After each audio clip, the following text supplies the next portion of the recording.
안녕하세요. 저는 시흥에 살고 있는 30대 초반 여성이에요.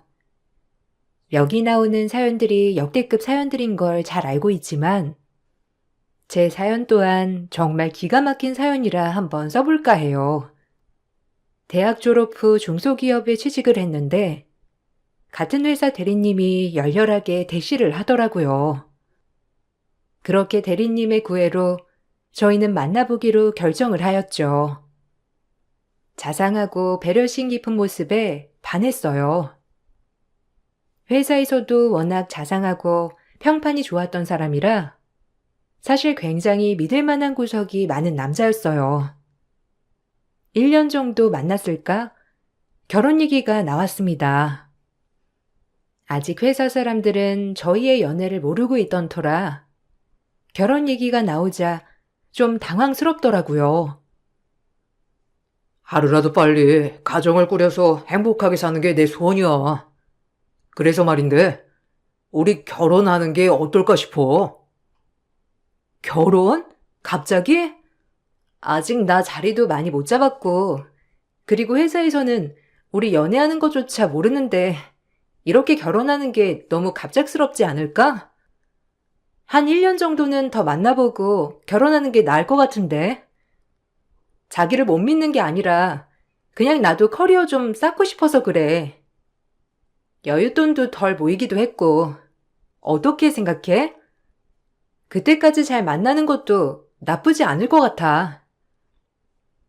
1년 정도 만나본 걸로도 부족해? 회사에서 연애 전에도 나 겪어봤잖아. 어려서 아버지가 없어서 그런지 하루라도 빨리 내 가정 꾸려서 살고 싶어서 그래. 아마 넌 이 마음 모를 거야. 내가 싫은 게 아니라면 내 프로포즈 받아줄래? 남자친구는 아버지가 안 계셨어요. 그리고 하나뿐인 홀어머니와 여동생만이 가족이었죠.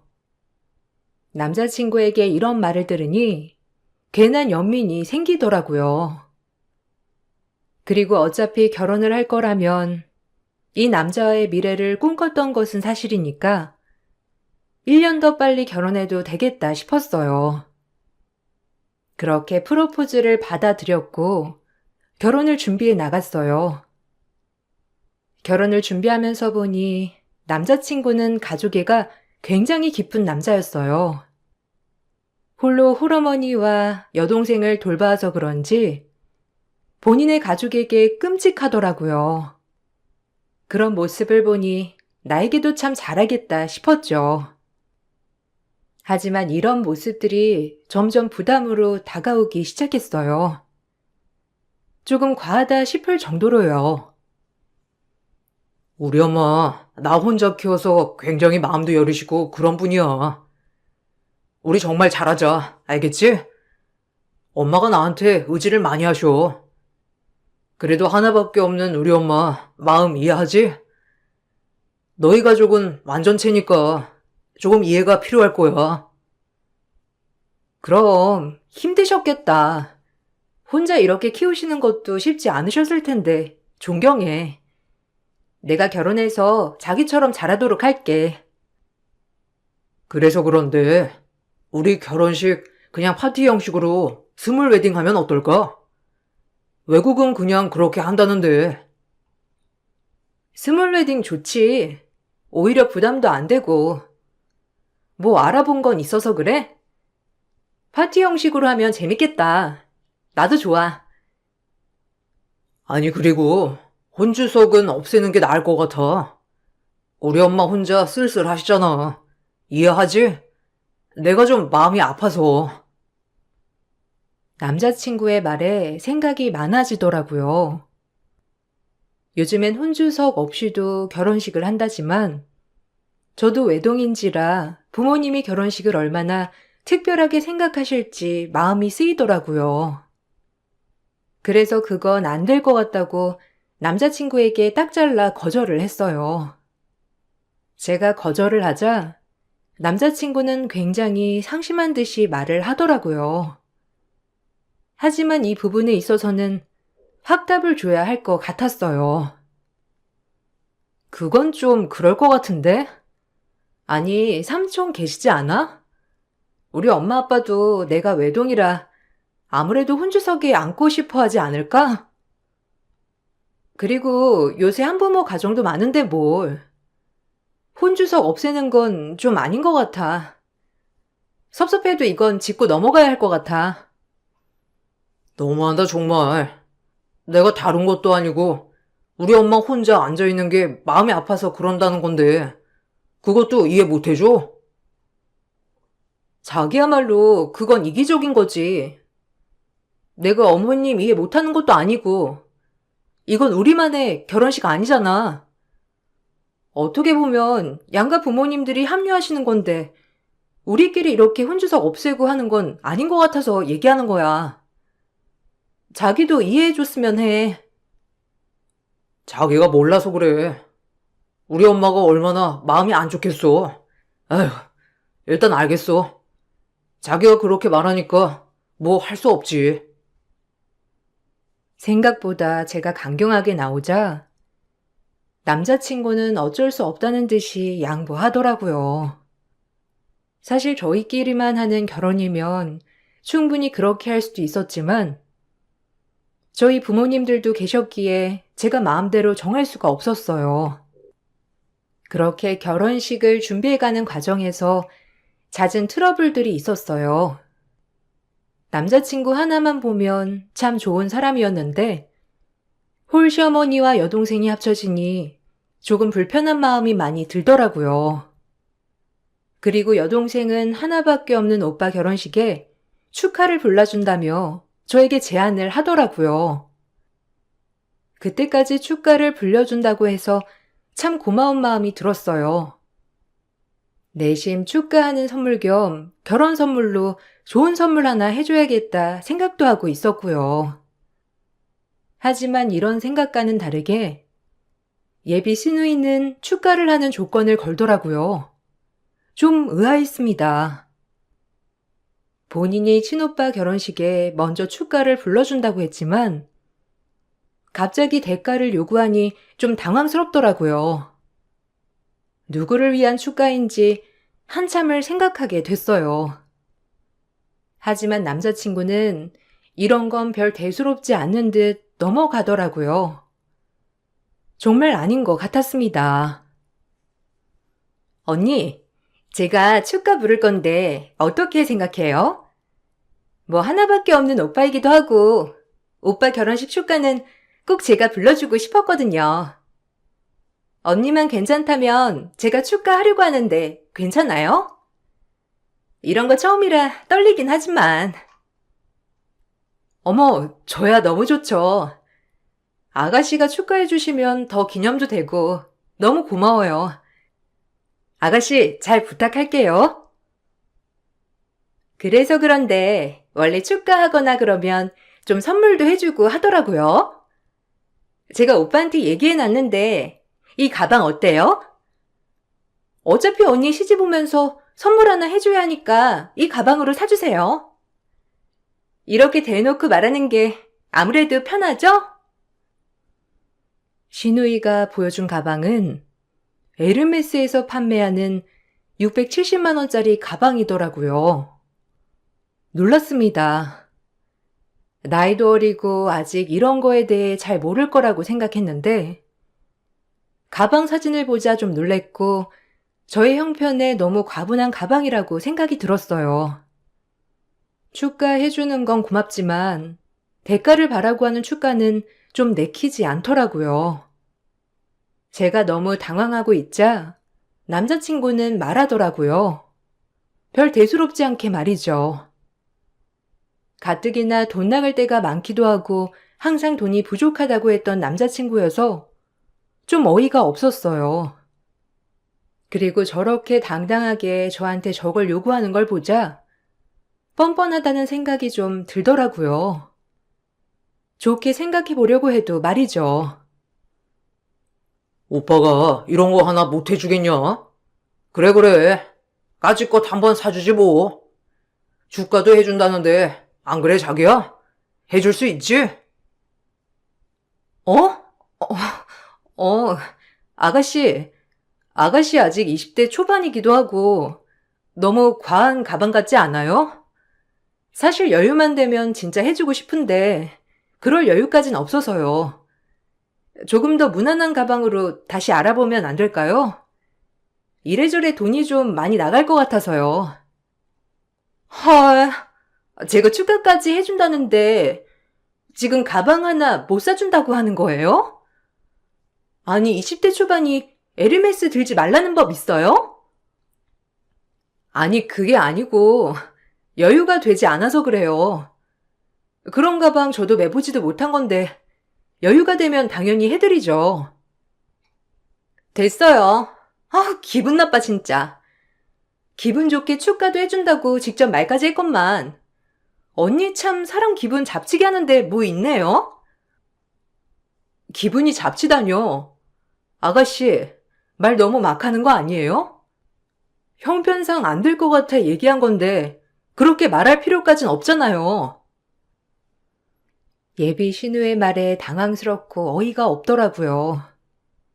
하지만 절 더 당황하게 한 건 남자친구의 태도였습니다. 남자친구는 신우이를 달래면서 꼭 사주겠다고 약속하더라고요.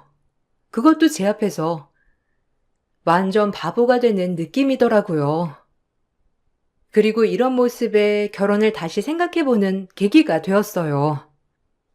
평생 제 울타리가 되어줘도 모자랄 판에 이런 모습을 보인다는 게 정말 깼거든요. 아유, 오빠가 사준다니까. 언니 말 그냥 한 귀로 듣고 한 귀로 흘려. 오빠가 사줄 테니까 기분 풀어. 알겠지? 응, 알겠어. 근데 언니, 진짜 기분 나쁘긴 했어요. 남의 호의를 무슨? 그렇게 받아들이고 정말 실망했어요. 네? 아니, 자기야. 나도 어이없다. 이게 뭔지. 내가 뭐가 돼, 그럼? 아가씨, 저도 당황스럽네요. 됐어요. 저도 실망했어요. 에이, 자기까지 왜 그래? 좋은 게 좋은 거라고 오빠가 동생 선물 하나 해줄 수 있는 거지. 참 자기까지 이러면 어떡해? 그럼 둘이 해결해야지. 왜 나한테? 그리고 자기 이런 모습 보이니까 너무 생각이 많아진다. 나 먼저 갈게. 이 얘기만 하고 자리를 일어났습니다. 제가 오히려 저렇게 나오자 남자친구도 어쩔 줄을 몰라 하더라고요. 그리고 전 남자친구의 전화를 차단했어요. 정말 이별할 생각으로 말이죠. 결혼 전에도 이러는데 결혼하면 제 앞날이 어떨지 눈앞이 캄캄하더라고요. 제가 남자친구의 전화를 받지 않자 남자친구는 무턱대고 회사에 저희가 연애하고 결혼한다는 걸 주변에 흘리더라고요. 기가 막혔습니다. 제가 어쩌지도 못하게 말이죠. 더더욱 이건 아닌 것 같았고 남자친구한테 어이가 없더라고요. 아예 못을 박아놓은 것 같아서 좀 당황스럽기도 하고 웃기기도 하고 어이도 없고 별의별 생각이 다 드는 하루였어요. 아니, 상희 씨, 김대리님이랑 사귄다며? 어머머, 결혼 준비하고 있다고 다 들었어. 아우, 우리 감쪽같이 몰랐잖아. 축하해. 김대리님 너무 다정하니까 결혼하면 참 좋겠다. 그치? 어쩜 이렇게 선남선녀가 만났대? 너무 축하해. 청첩장 꼭 주고. 네? 어디서 들으셨어요? 근데 뭐 결혼은 아직 염두만 하고 있어요. 준비하는 건 아니고요. 그래? 대리님은 식장도 알아보고 있다는데? 뭐 당사자들이 더 잘 알겠지. 어쨌든 너무 축하해. 1호 결혼 커플인가? 아, 네, 뭐 그렇게 되면 그런 거지만 아무튼 축하해 주셔서 정말 감사해요. 아, 좋은 소식 있으면 말씀드릴게요. 너무 당황스럽더라고요. 이별을 할 판에 저렇게 회사에 소문이 나버리자 전 너무 어이가 없었죠. 그래서 남자친구를 불러 이게 뭐 하는 짓이냐고 따져 물었어요. 그러자 남자친구는 손이 발이 되도록 싹싹 빌면서 용서를 빌더라고요. 참 어이도 없으면서 내가 어떻게 해야 하나 싶은 생각도 들고 이래저래 복잡한 생각이 많이 들었어요. 아직 남자친구는 사랑하는데 앞날을 보면 과연 이게 맞나 싶기도 하고 여러 가지 고민이 많이 되더라고요. 제일 고민이 많이 되는 시기였습니다. 아니, 어떻게 된 거야?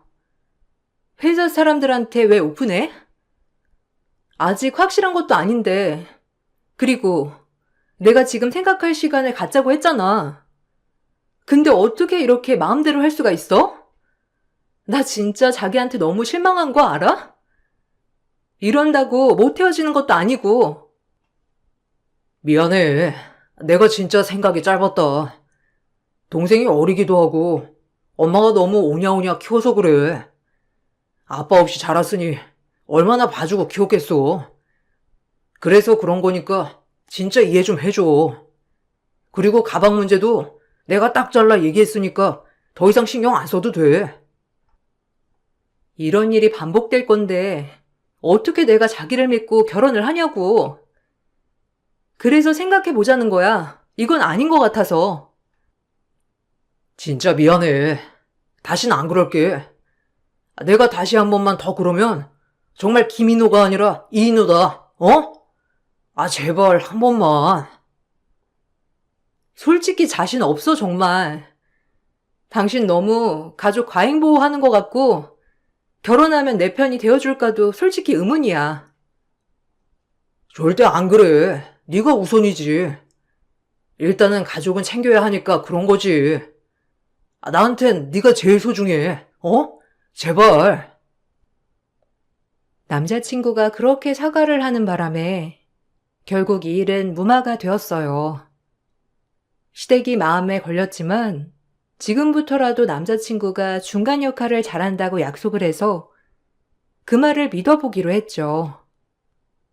그렇게 결혼 준비에 가속도가 붙을 즈음 점점 난감한 상황이 지속되더라고요. 어느 정도 이해는 했지만 시어머니 또한 철이 너무 없더라고요. 완전 철부지 그 자체였어요. 지금 글을 쓰고 보니 결혼 전에 참 많은 시그널이 있었던 것 같아요. 도망치라는 시그널. 하지만 그땐 참 남자친구가 너무 좋더라고요.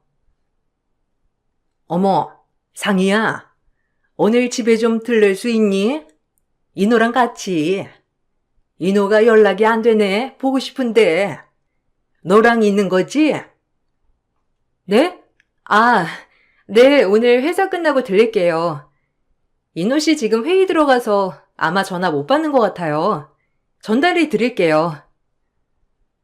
그래. 아유, 걱정이 돼가지고. 어쨌든 이따 들려라. 인호 좋아하는 거 잔뜩 한다고 꼭 전해주고. 알겠지? 끝나고 같이 와. 네, 어머니. 저희 도착하면 7시쯤 될 거예요.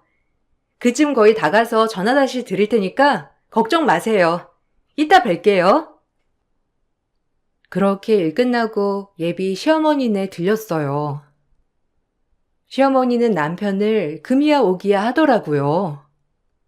그런 모습이 좀 불편했지만 애써 혼자 키우신 분이니 이해하려고 정말 노력했어요.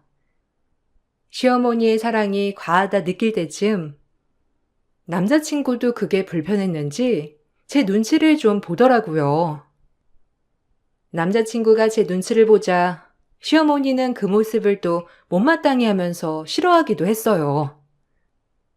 하지만 시어머니도 어느 정도 장가 보내는 아들 독립은 시켜야 한다고 생각했기 때문에 그 모습을 애써 모른 척 했습니다. 우리 너 살 빠진 것 좀 봐라. 아유, 피죽도 못 얻어먹고 다니니? 결혼하면 그래도 상인이가 잘해줘야 하는데, 알겠지? 네. 뭐 주말이나 이럴 땐 잘 해줘야죠. 평일엔 아무래도 같이 일 다니고 이러니까 조금 힘들 수도 있을 것 같아요. 뭐야? 그럼 우리 이노 뭐 먹고 다니라는 건데? 너 참 이유도 가지가지다. 여자라면 원래 다 해야 하는 거야. 알겠어? 아, 엄마는 무슨? 요새 그런 게 어디 있다고. 나도 같이 해야지. 나도 이 집에 있을 때 엄마 많이 도와드렸잖아요. 뭐? 아, 나랑 얘랑 같니? 너 참말 섭섭하게 한다. 벌써부터 마누라 편드는 것도 아니고 결혼 전부터 엄마 너무 속상해. 너 하나만 바라보고 살았는데 어쩜 지 마누라 된다고 엄마 앞에서 감싸는 거야 뭐야? 상이 너 아주 좋겠다. 아니 어머님 속상한 거야 이해는 하죠. 그래도 그냥 요즘엔 같이 하는 추세니까 어머님 너무 노여워하지 마세요. 무슨 가치야? 엄연히 남자 여자 구별되어 있는 것을 꼭 우리 너 굶기지 마. 그리고 너 물 한 방울 묻힐 생각 말고. 엄마는? 왜 자꾸 그래? 아유, 우리 엄마 마음도 여리고 나만 보고 살아서 과하다 또.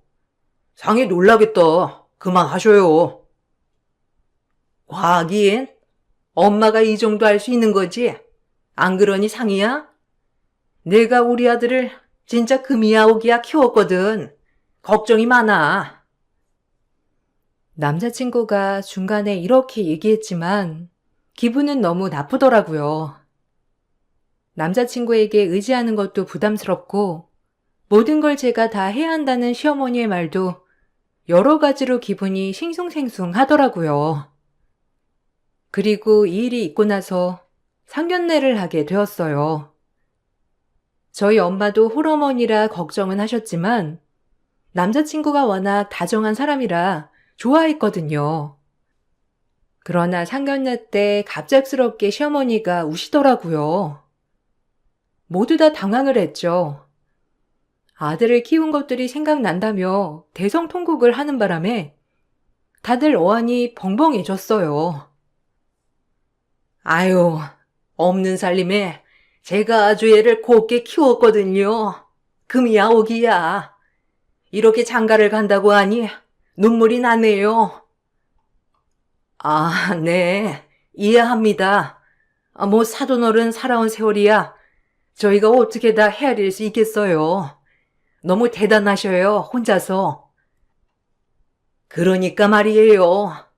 제가 진짜 고생을 엄청 많이 했거든요.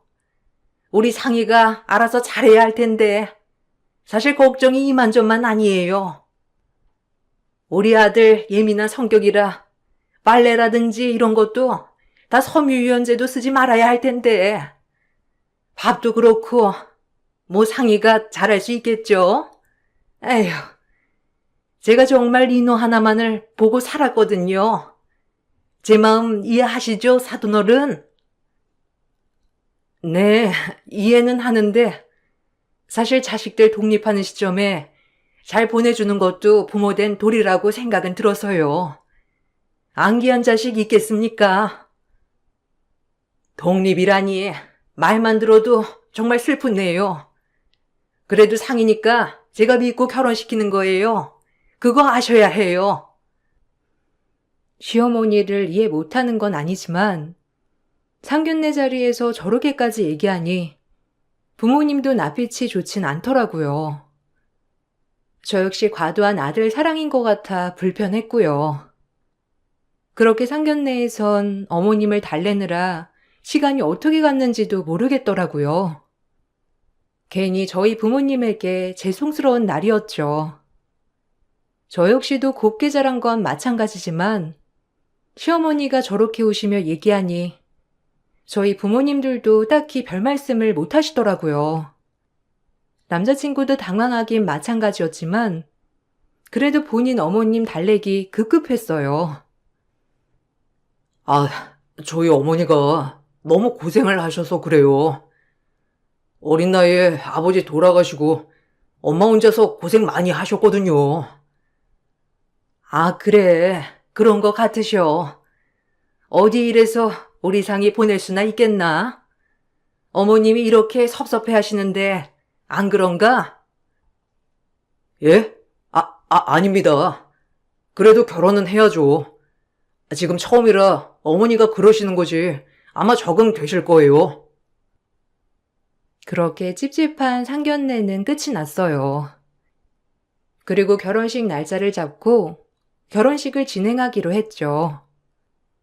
마음에 걸리는 게 한두 가지가 아니었지만 일단은 남자친구를 너무 사랑하는 마음이 컸거든요. 부모님도 걱정하셨지만 제 결정을 지지하고 응원해 주셨고 저도 제 결정을 믿어보기로 했어요. 그리고 시어머니의 통곡 속에 결혼식이 시작되었어요. 결혼식을 시작하니 회사 직원들도 그렇고 제 친구들도 시어머니를 이상하게 보더라고요. 하도 오셔서 말이죠. 아들이 팔려 가는 것도 아닌데 저렇게 오시니 저조차도 너무 민망하더라고요. 저희 친정 부모님들도 마찬가지로 난처해 하셨어요. 한참 기우는 결혼도 아닌데 말이에요. 어머, 김대리님 어머님 보통 아니다. 어떻게 식장에서 저렇게 울어? 신부 엄마도 괜찮은데. 너무한다. 신부가 뭐가 돼? 괜찮아요. 인호 씨를 워낙 아껴 키우셔서 별의별 생각이 다 드시나 봐요. 걱정해 주셔서 감사해요. 그럼 이따 뵐게요. 야, 너네 시어머니 왜 그래? 무슨 저렇게 팔려가는 것처럼 우는 거야? 울어도 적당히 울어야지. 너무한다 정말. 너 고생길 화나겠어. 인호 씨가 중간에서 잘해줘야 하는데. 아니 근데 진짜 너무하다. 무슨 결혼식에서 신랑 엄마 저렇게 우는 거 진짜 처음 봐. 애들이 지금 다 놀랬어. 너 고생 꽤나 하겠다고. 세상 안기한 자식 어디 있나? 참 유별나다 유별나. 아 그래? 그냥 좀 과하셔. 그냥 그렇게 생각해줘. 그래도 막상 보면 안 그러시니까 난 괜찮아. 조금 이따 봐. 이렇게 얘기를 들으니 좀 민망했지만 이제 끝이거니 생각을 했죠. 우여곡절 끝에 결혼식을 마치고 모든 사람들의 축복과 배웅을 받으며 예식 후 제주도로 신혼여행을 떠났습니다. 정말 이제 부부구나라는 생각과 함께 앞으로의 앞날이 어떻게 될까 하는 기대감 속에서 출발한 신혼여행이었어요. 그리고 그렇게 제주도에 도착한 후 호텔방을 체크인 하려는데 이상했죠. 분명 체크인을 마쳤다고 하는 남편이었지만 남편 이름으로 체크인이 되지 않더라고요. 이게 뭔 일인가 싶은 게 잘못 왔나 싶었어요. 김향숙님 이름으로 체크인 하신 거 맞으시죠? 여기 방 2개 되어 있네요. 객실은 바로 옆이고요. 여기 방키 2개 있습니다. 네? 두 개라뇨? 그리고 김향숙 님이라뇨? 자기 어떻게 된 거야? 어머님 이름으로 체크인이 돼 있고 객실이 왜 2개야? 그게, 저 사실 엄마가 제주도에 꼭 나랑 같이 와보고 싶다고 하셔서 그냥 같이만 온 거야. 따로 다닐 거고. 우리 엄마 사실 뭐 이래저래 복잡한 사정이 있어서 여행 한번 못 다니셨거든. 제주도라도 한번 같이 가자고 해서 오신 거야. 뭐? 그게 말이 돼? 어떻게 신혼여행을 따라와? 그것도 제주도에. 진짜 미치겠네. 이건 진짜 아니다. 엄마 안 됐잖아. 혼자서 얼마나 외롭겠어. 자기가 이해해줘. 남들은 효도여행이다 뭐다 보내드리는데 진짜 엄마 사정이 있어서 그래. 이건 내가 나중에 천천히 설명할게. 그리고 엄마 절대 우리랑 동행하지 않을 거야.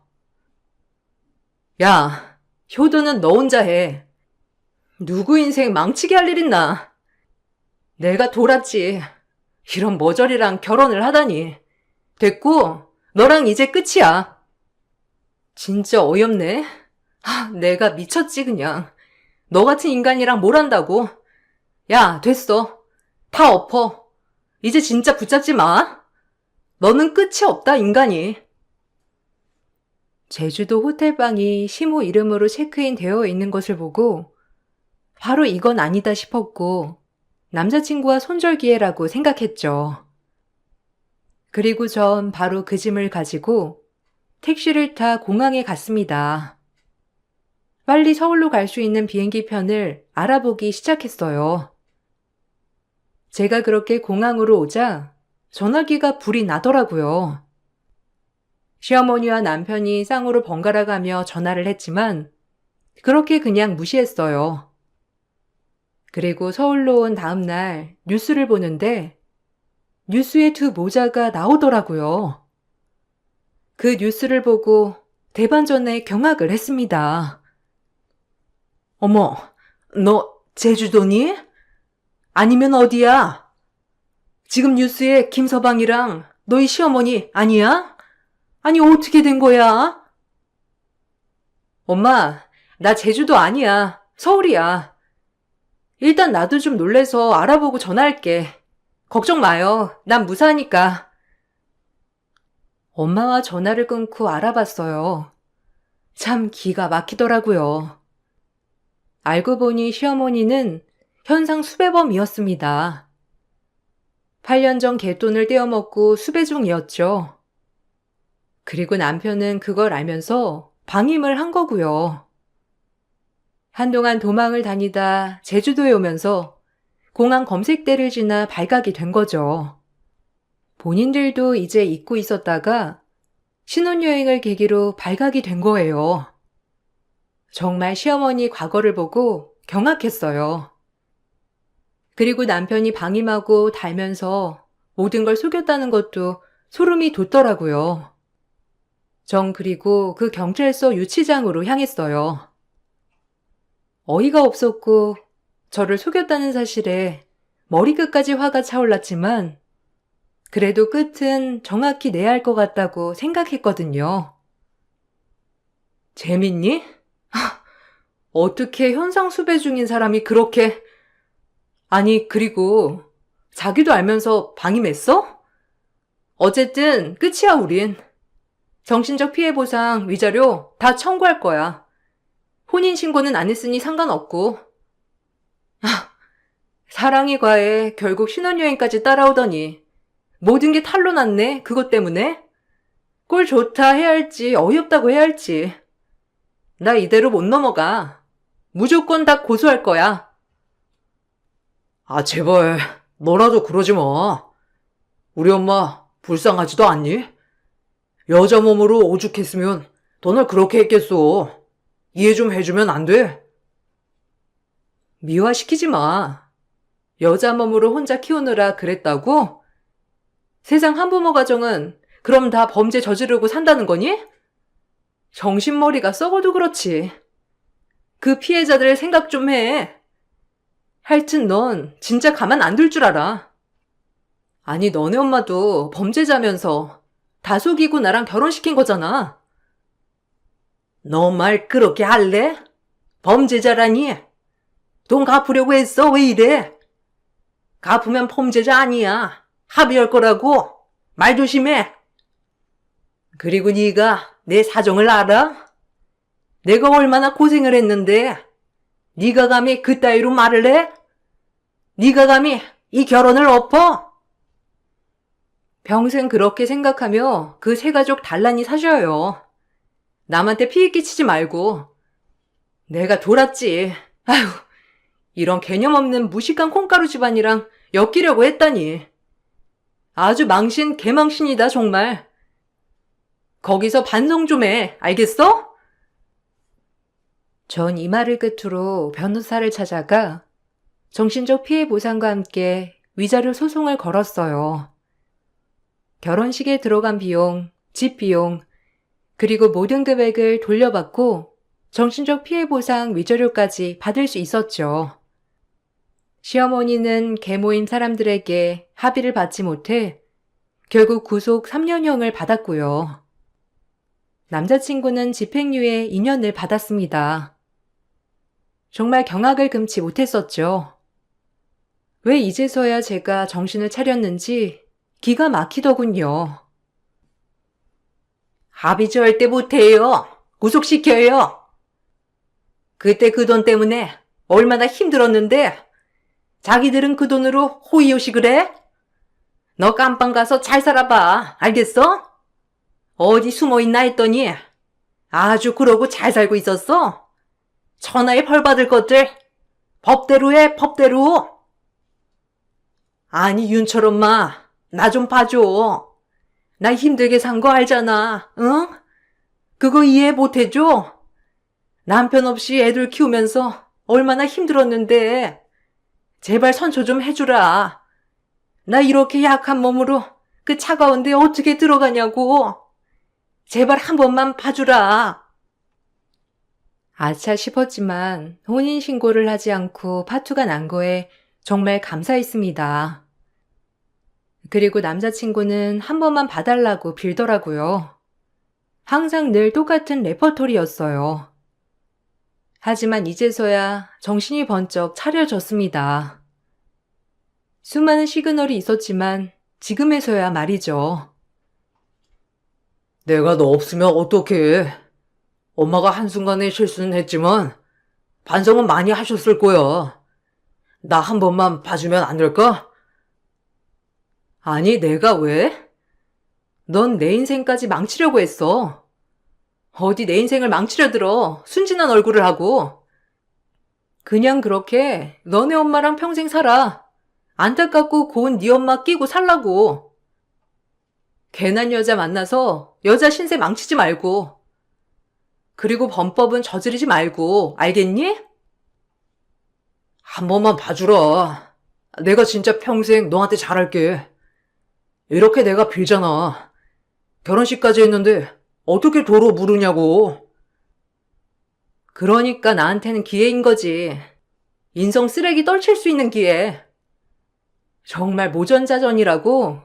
너네 엄마가 널 그렇게 키웠겠지. 새 식구 잘 살아라. 양에 탈을 쓰고 뒤에선 호박 실을까? 아우 정 떨어져 진짜. 너 같은 거랑 악력 끼길 천만 다행이다. 다신 연락하지 마. 알겠어? 상희야, 제발. 너 이렇게 모진 애 아니잖아. 어? 엄마도 이렇게 된 마당에 내가 누굴 의지하며 사냐고. 이러지 마. 너네 엄마 나오잖아. 몇 년 뒤에 그때 또 의지해. 넌 다른 여자 말고 너네 엄마만 있으면 되는 놈이니까. 알겠니? 내 눈앞에 나타나지 마. 전 그 길로 모든 걸 끝을 냈고 위자료와 피해 보상 금액을 받았어요. 모든 게 돈으로 보상되진 않았지만 그래도 하마터면 저런 인간과 결혼 생활을 할 뻔한 상태에서 지금 이렇게 마무리된 게 정말 다행이다 싶더라고요. 친정 부모님은 이번 기회에 많이 배웠다고 하더라고요. 저 역시 마찬가지고요. 남자친구는 집행유예를 받았기 때문에 회사에서는 권고사직을 당했고 전 이직을 했어요. 아무래도 같은 회사에서 말 나오는 게 싫었거든요.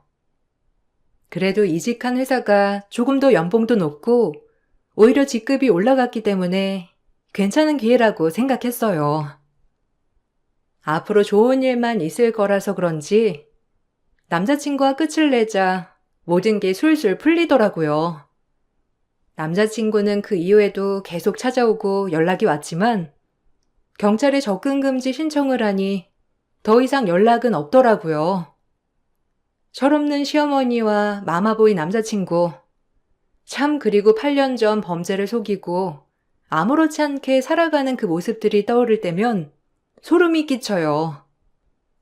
그동안 어머님이 숨어 다녔을 생각에도 진저리가 처지고요. 그리고 사람은 망각의 동물이라는 걸 다시 한번 깨달았어요. 8년 전 본인이 한 일을 잊고 제주도를 올 생각을 하다니 참 무식하다는 생각도 들더라고요. 다행히 검색대에서 걸렸지만 말이에요. 전 마음의 상처는 받았지만 오히려 이런 계기로 돌다리도 두드려보고 건너자라는 교훈을 되새겼어요. 사람은 평생을 배운다고 하듯 이번 일을 계기로 많이 배운 것 같습니다. 이 글을 보시고 혹시라도 저 같은 일을 겪으신 분께 말씀드리고 싶어요. 결혼식까지 했지만 제 인생을 낭비하는 것보다 괜찮아요. 그리고 아니다 싶으면 없는 게 맞는다고 말씀드리고 싶어요. 여러분, 긴 글 읽어주셔서 감사합니다. 안녕하세요. 저는 경기도에 살고 있는 여성이에요. 이렇게 글로나마 제 이야기를 담아보고 싶어서 용기 내서 글을 써봅니다. 어려서부터 미스코리아 하라는 소리를 가장 많이 듣고 자랐어요. 그만큼 키도 컸고 외모도 나쁘지 않은 축에 속했죠. 외모도 준수하고 키도 크고 늘씬하다 보니 당연히 인기가 많았던 것은 사실이에요. 그중 저를 쫓아다니는 지금의 남편을 만나 남편의 열렬한 구애 끝에 결혼을 하게 되었습니다. 남편은 그때 막 의대를 졸업한 인턴 의사였고 저는 대학생이었어요. 저희가 결혼을 한다고 하니 시부모님은 아직 학생인 저를 못마땅히 여기셨지만 남편이 적극적으로 결혼을 밀어붙였기에 진행할 수 있었죠. 내가 널 어떻게 키웠는데 아무것도 아닌 애한테 장가를 든다는 거야. 너 지금 생각이 있는 거니 없는 거니? 옛날엔 10대에도 결혼했는데요, 뭐. 그래도 잘만 살았잖아. 나 진짜 은미랑 결혼하고 싶어서 그래. 그리고 아직 나도 인턴인데 빨리 결혼해서 병원 일에만 집중하면 좋잖아. 그러니까 엄마가 허락해 줘야 해요. 그래야 결혼을 하지. 그러니까 너 인턴 끝나고 레지던트 달고 전공의까지 돼도 선자리가 줄을 쓰게 들어올 텐데 어떻게 지금 이렇게 섣불리 네 인생을 결정하려고 들어? 잘 생각해봐. 너 정도면 병원 차려준다는 여자도 있을 거다. 지금 감정에 너무 휘둘리지 마라. 병원 차리는 게 뭐가 중요해요. 전 지금 은미 놓치면 평생 후회할 것 같으니까 엄마가 허락해줘요. 전 꼭 결혼할 거예요. 여자 얼굴 예쁜 거 3년이다. 너 그러다가 큰 코 다쳐, 알아? 사람이 자기 미래를 내다볼 줄 알아야지. 시어머니의 거센 반대가 있었지만 남편은 결혼을 밀어붙였고 그 결과 저희는 결혼을 진행하게 되었어요. 대학 졸업 후 일을 하고 싶었지만 결혼을 하는 바람에 내조의 여왕이 되어가고 있었죠. 하고 싶었던 것이 없었던 것은 아니었지만 결혼 후 언제든 기회가 있을 것 같아 결혼을 먼저 선택했어요. 하지만 현실은 바쁜 남편을 집에서 뒷바라지하는 주부가 되었지만요. 그래도 행복했어요. 사랑하는 남편을 내조한다는 기쁨도 저에겐 굉장히 컸거든요. 가끔 시어머니가 절 못마땅히 여기셨지만 의사 아들 가진 유세라고만 생각하고 넘겼어요. 그래야 긍정적으로 제 삶이 편해질 것 같은 생각이 들었거든요. 그리고 원체가 긍정적인 사람이었기 때문에 시어머니의 푸념 정도는 그냥 한 귀로 듣고 한 귀로 흘렸습니다. 어차피 그래야 마음이 편했거든요. 아무것도 할 줄 아는 것도 없이 몸만 시집와서 넌 아주 복도 많다. 그 반반한 얼굴로 우리 혁수 꼬셔서 결혼하니 좋으냐? 꼬시다뇨. 그냥 마음이 맞은 거죠. 그리고 혁수 씨 내조하는 것도 바빠요, 어머님. 저 아무것도 안 하는 거 아니니까 걱정 마세요. 뭐야? 입장 바꿔 생각해봐라. 내가 의사까지 만들어놨더니 홀랑 네가 채갔어, 우리 혁수를. 혁수가 하도 밀어붙이는 바람에 결혼 허락은 했다만 진짜 내 기대에 아예 못 미치는 며느리야. 알겠니? 우리 혁수 조금만 더 기다렸으면 병원 하나 차려준다는 집들도 줄을 섰을 텐데. 꼴랑 얼굴 하나 믿고 시집 와가지고 아이고 뻔뻔해. 그 얼굴 얼마나 오래가나 보자. 알겠니? 저도 혁수 씨한테 희생 많이 하고 있어요, 어머니. 저라고 하고 싶은 거 아예 없겠어요? 조금이라도 너그럽게 봐주세요, 제발. 시어머니는 늘 제게 얼굴 하나 믿고 시집 왔다는 말씀을 하셨어요. 속상했지만 남편도 제 외모를 참 좋아하였기에 사실 이 부분에 대해서는 반박을 할 수 없더라고요. 그러던 중 결혼한 지 얼마 되지 않아 아이가 생겼고 남편은 그 어느 때보다 아이가 생긴 것에 너무 좋아하더라고요. 저도 나이는 어렸지만 이렇게 아이가 생겼다는 것이 너무 행복하고 기쁘더라고요. 너 닮았으면 우리 아기 진짜 예쁠 거야. 아기가 생기니까 진짜 더 책임감이 생겨. 엄마도 말은 그렇게 하시지만 이제 손주도 생겼으니 너한테 덜 다그치실 거야. 오히려 아이가 복덩이다, 복덩이야. 지금 이 찰나에 딱 생긴 게. 그러게, 이상해. 내 뱃속에 아이가 있다니. 어머님이 좋아하셔야 할 텐데. 그래도 혁수 씨 아이니까 좋아하시겠지? 당연하지. 엄마 인생의 첫 손주인데 얼마나 기쁘시겠어? 말씀은 안 하셔도 내심 많이 기다렸을 거야. 우리 잘해보자. 남편과 전 처음 생긴 아이를 축복으로 받아들였고, 시어머니도 막상 아이가 생겼다고 하니 너무 좋아하셨죠. 그렇게 시집살이는 끝나나 했어요. 하지만 처음 겪는 임신에 호르몬이 멋대로 날뛰어서 임신 전 170에 49kg 하던 제 몸에서 73kg까지 찌더라고요. 아이 때문이라 하지만 가뜩이나 키도 큰데 덩치까지 커지니 정말 우울해지더라고요.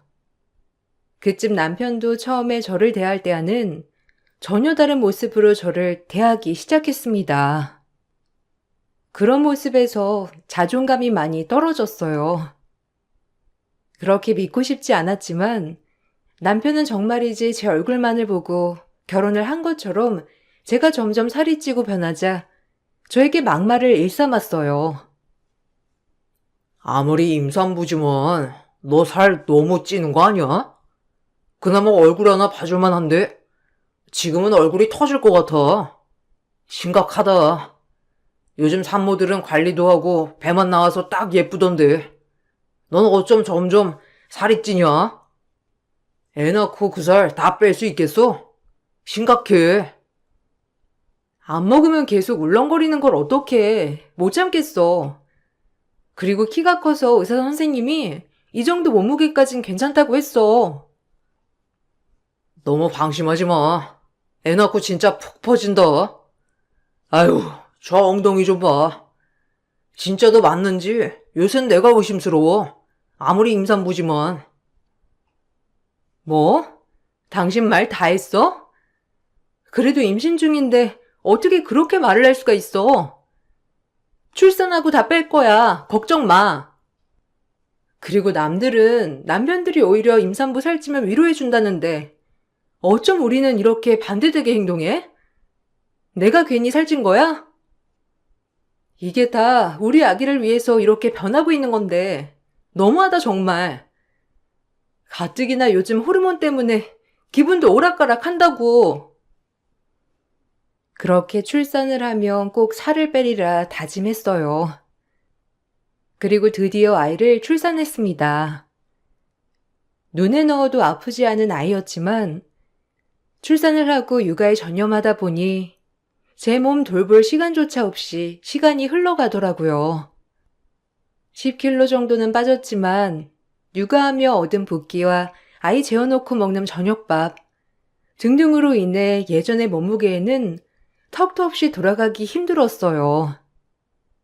제가 아이를 낳고도 살이 빠지지 않자 이번엔 시어머니도 나서서 저에게 살 좀 빼라며 닥달하셨어요. 어쩌다 내가 이렇게 됐나 싶더라고요. 늘 예쁘고 늘씬하다고 얘기만 들었는데 이렇게 자존감이 떨어질 줄은 정말 몰랐어요. 하지만 이것도 제 몸이니 어쩔 수 없었죠. 아유, 코끼리 같은 몸뚱이.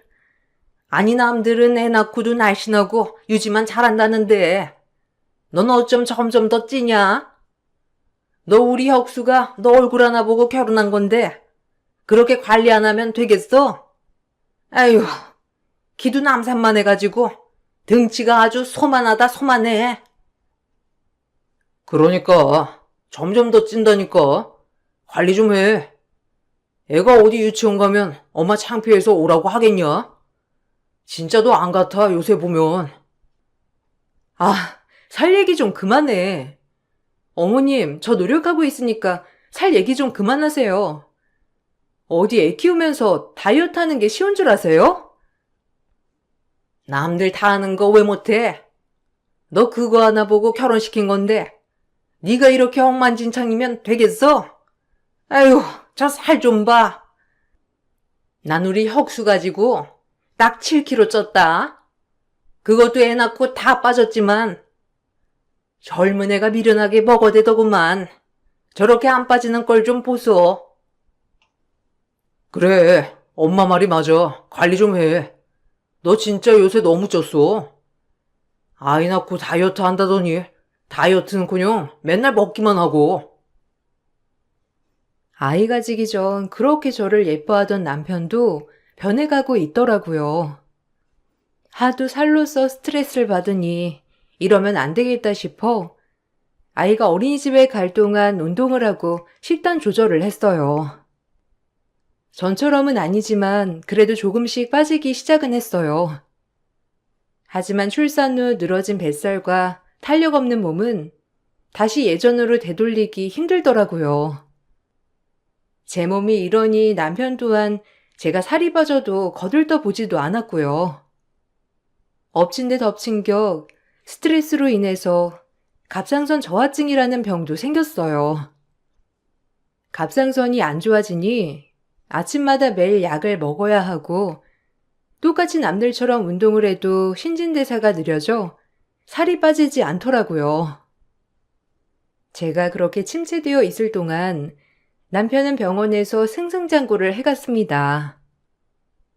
그렇게 사회적으로 입지를 다지는 남편을 보는 반면 점점 예전의 저는 잃어가고 그저 한 아이의 엄마, 한 사람의 아내의 모습만이 남더라고요.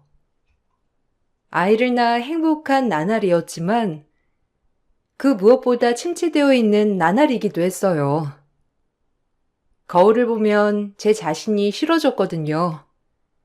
스트레스를 받으니 무기력해지기도 했고요.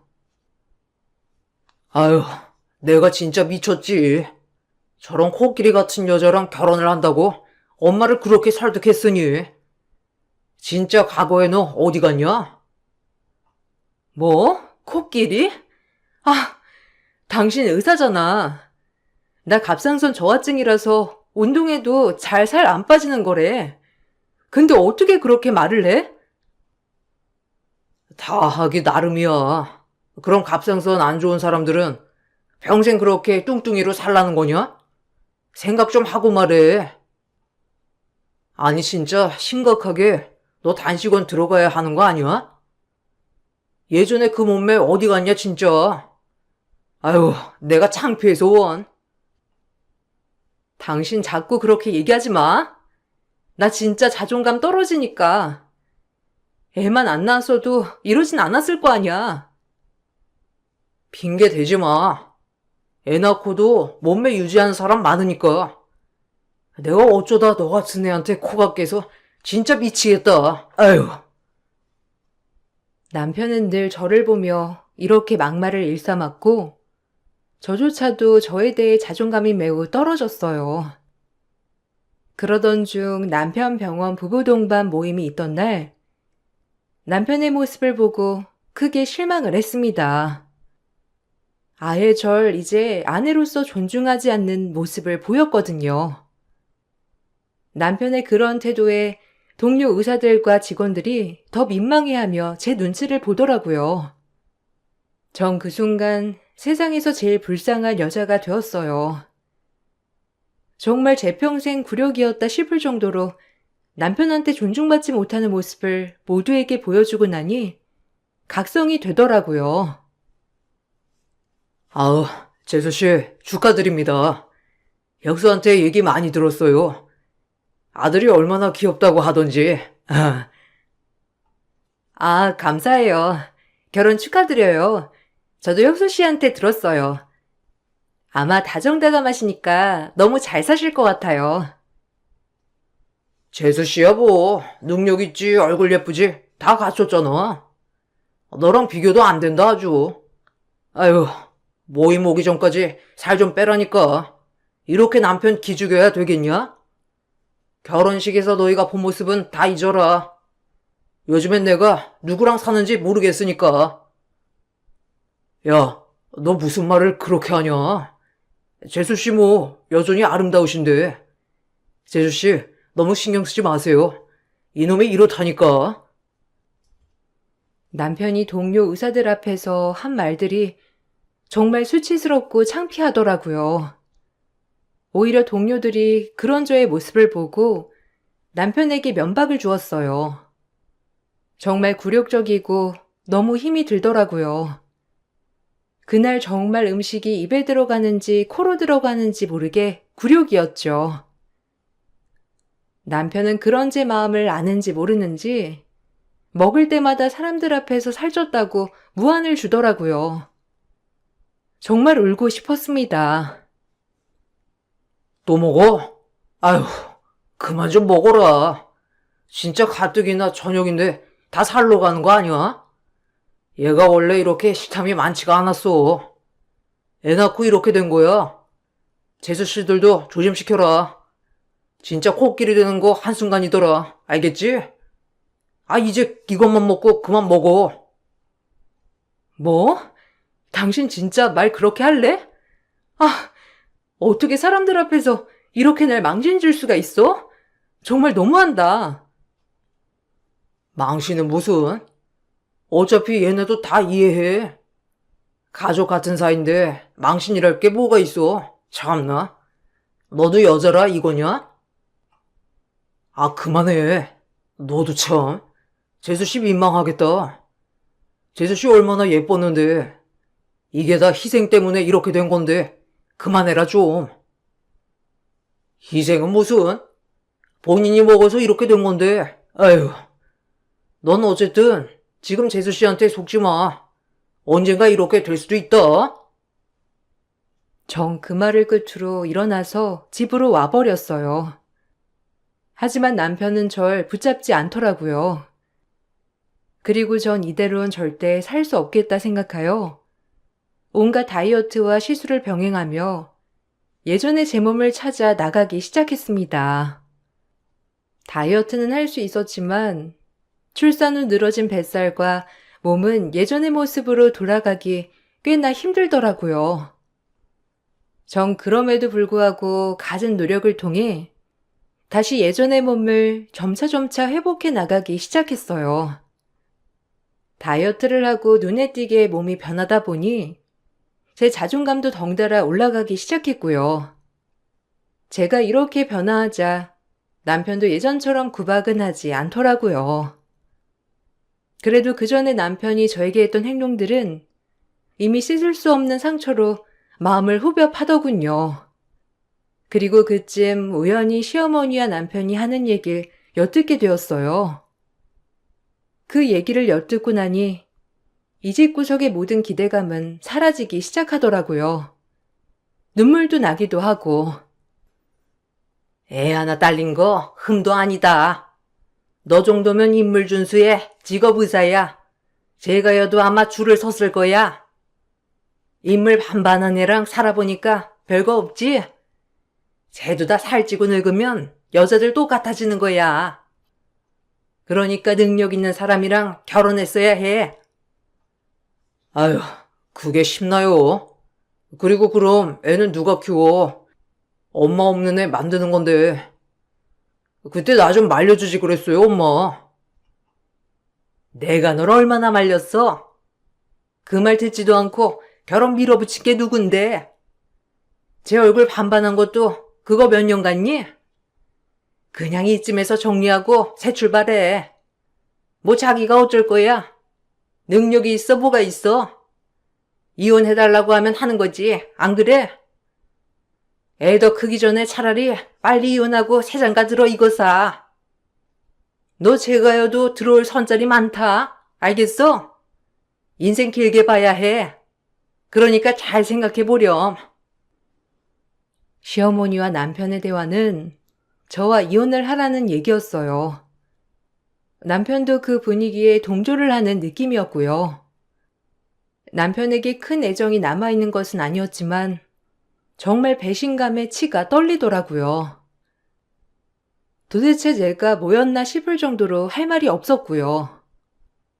하지만 남편에게 티를 낼 순 없었어요. 그땐 왜 그랬는지 사실 이혼이 두렵고 무서웠거든요.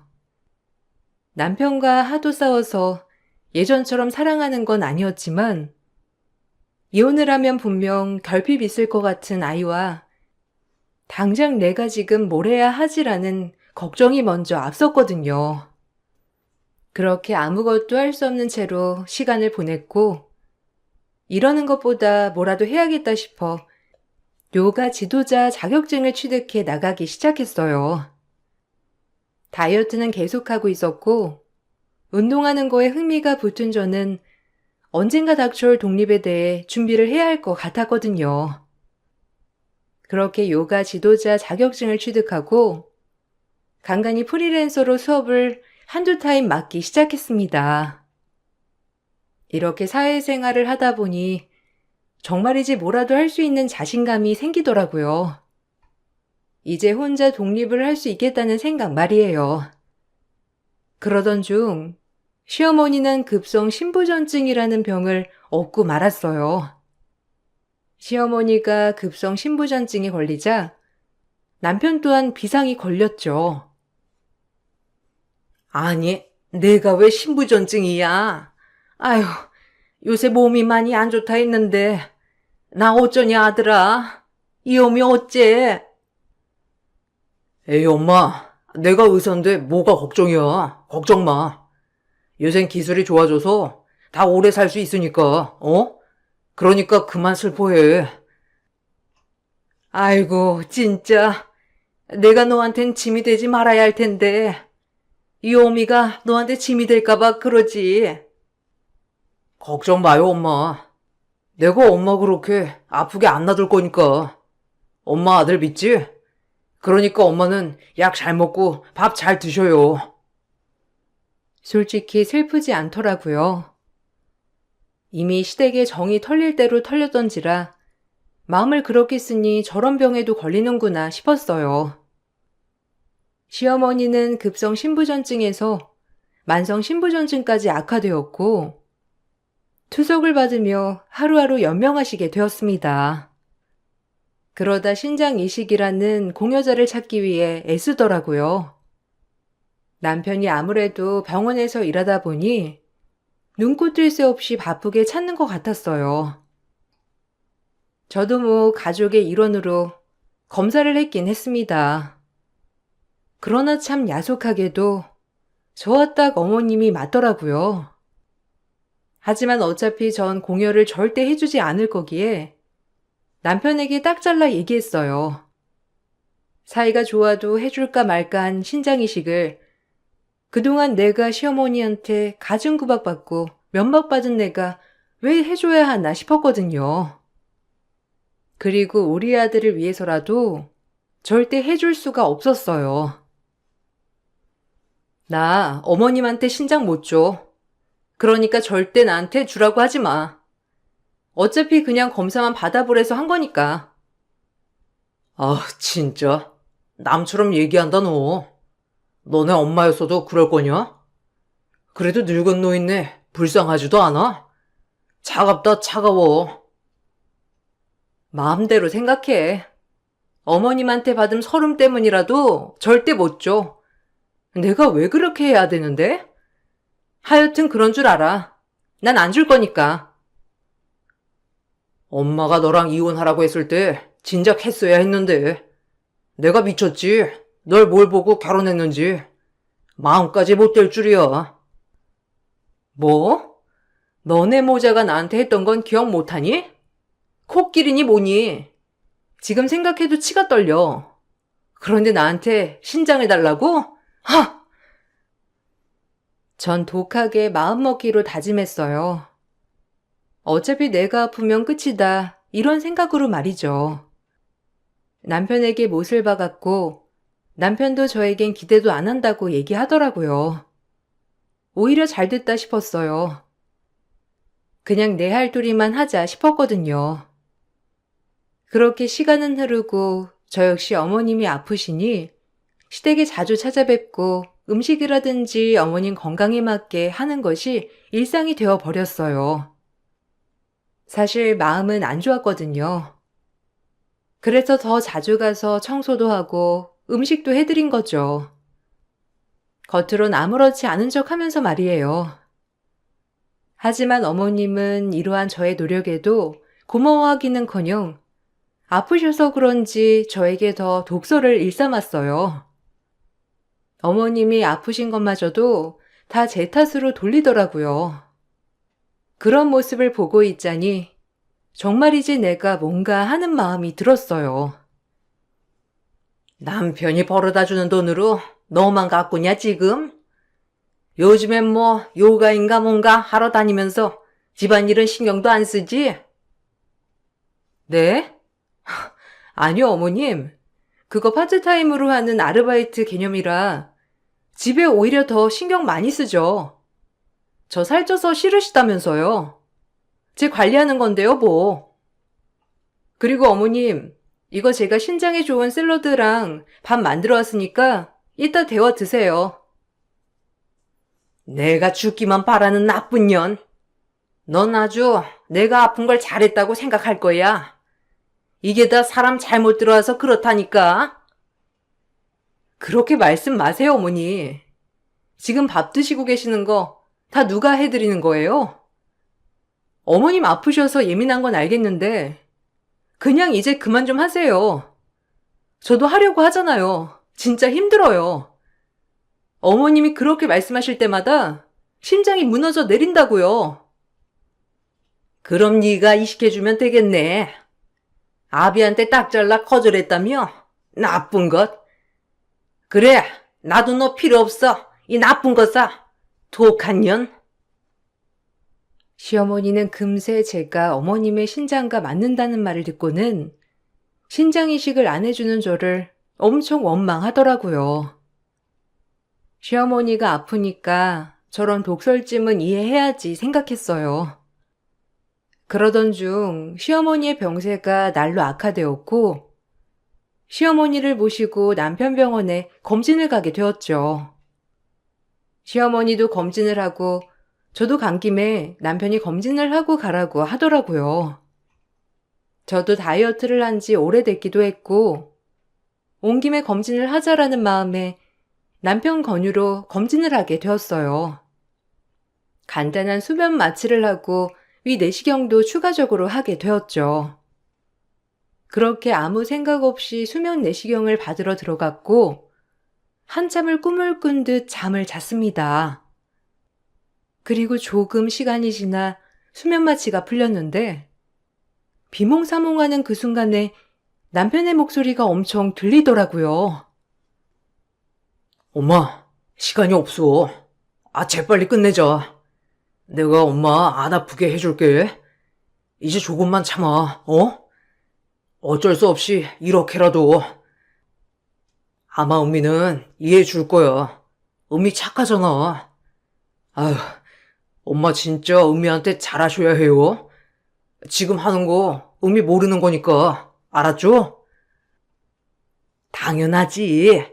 내가 이젠 걔한테 정말 잘할 거다. 나만 살려준다면야. 아휴, 내 은인이지.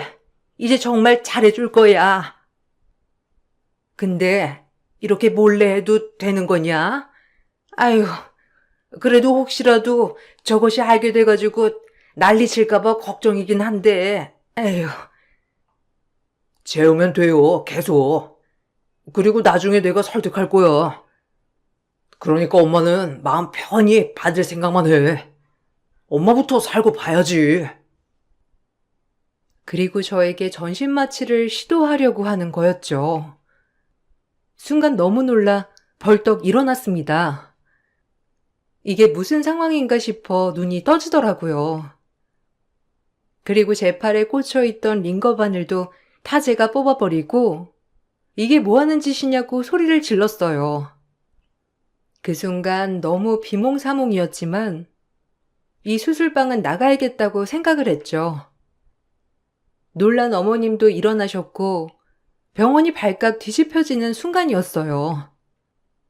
그리고 전 병원을 나와 택시를 타고 호텔방으로 향했죠.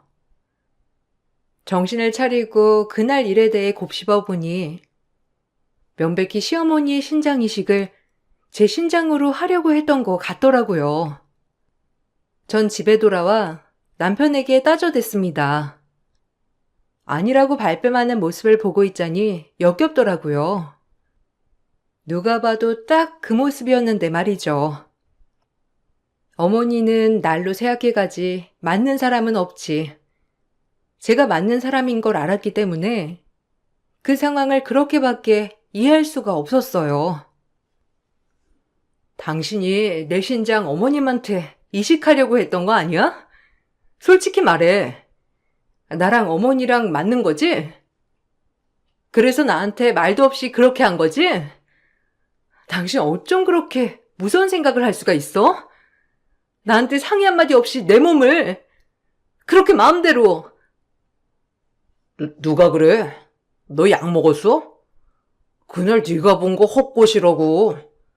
참 수면 마취에 덜 깨서 허우적거리더니만. 무슨 꿈 꿨어? 말이 되는 소리를 해.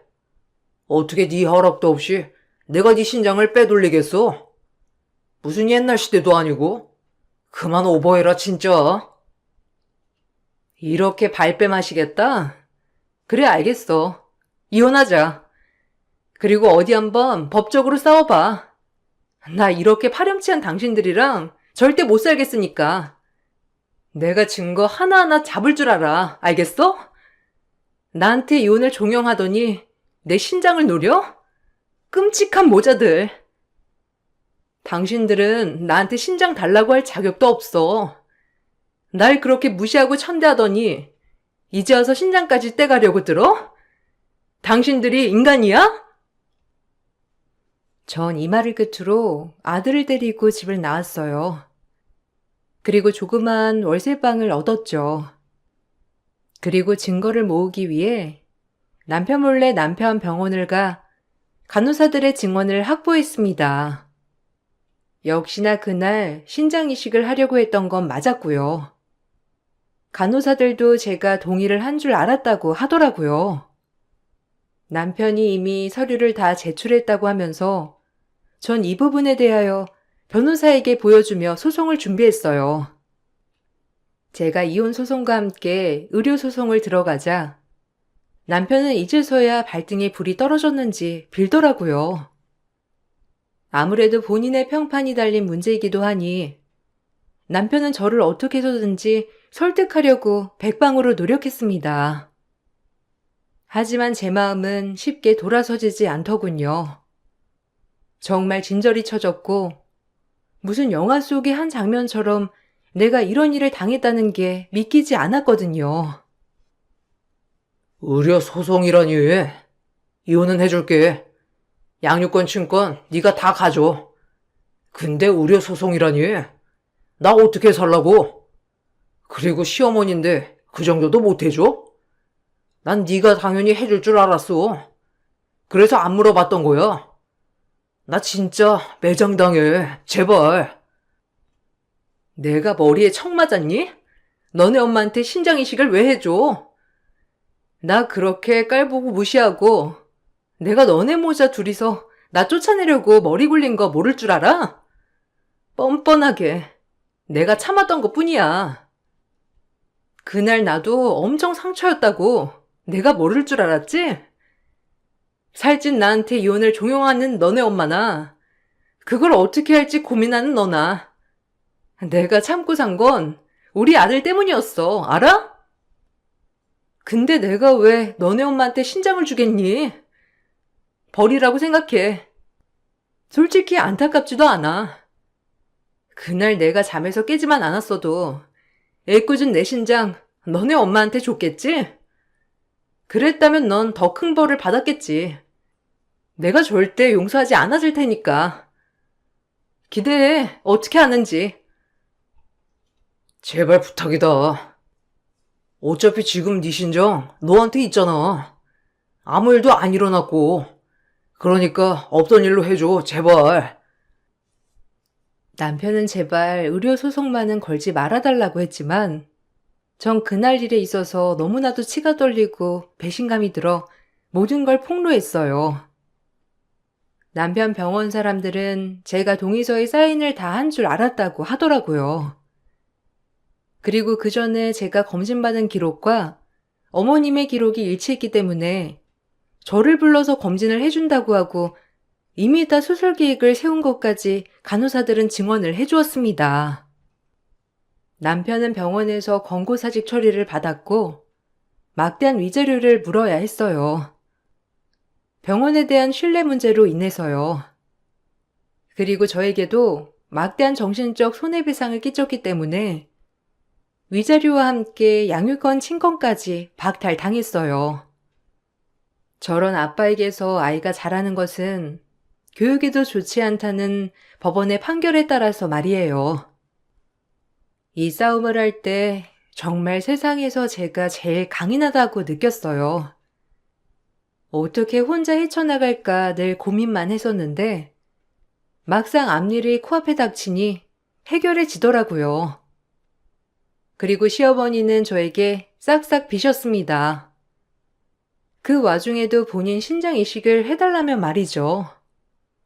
정말 기가 막히고 소름이 끼치더라고요. 모든 거 다 잊고 다시 시작하자. 네가 나한테 신장만 이식해준다면 내가 모든 거 다 해줄게. 앞으로 구박도 안 하마. 내 나이 고작 61야. 어떻게 이대로 지내니? 응?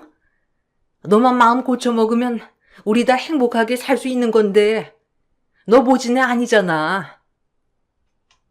저 모진애 맞아요. 그리고 아줌마, 이제 아줌마랑 나 남남 아닌가? 그렇게 마음에 안 드는 사람 신장 받아서 살고 싶어? 그냥 아줌마 명줄이 거기까지라고 생각하고 살 만큼 살다 가셔요. 아셨어요? 아들도 당신이 다 망친 거야. 뻔뻔한 여편네.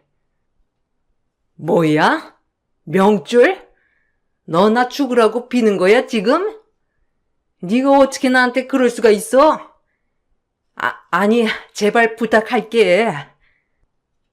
부린 대로 거두는 거지. 당신 죽든지 말든지 나 눈 하나 깜짝 안 해. 그냥 죽어도 나 눈물 한 방울 안 나온다고. 그러니 알아서 살아. 시어머니는 그 와중에도 저에게 계속 부탁을 하셨고 모든 걸 뿌리쳤어요. 그리고 전 남편에게 받은 위자료로 동네 조그맣게 요가 센터를 오픈했어요. 이제 아들과 둘이 살아가야 하니 쉴 새 없이 달려야만 했거든요. 다행히 동네에서 소문이 좋게 나서 지금도 문전성시를 이룬답니다. 남편은 의료계 쪽에 파렴치하게 소문이 나서 취직이 힘든 모양이더라고요. 그래서 아들이 면접 교섭을 갔다 와서 해준 말은 어디 지방 시골 의원에 내과에서 페이닥터로 일을 한다고 하더라고요. 그리고 할머니는 맨날 아파서 집에만 있다고 했고요. 뭐 자업자득이죠. 이 말을 듣는데도 전혀 미안하지도 않더군요.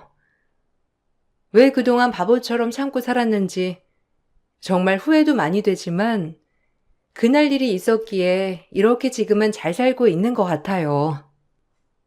올해 청약에 당첨되어 아파트 입주를 눈앞에 두고 있는데 너무 설레기도 하고 처음 내 집 장만이라 기분이 매우 좋더라고요.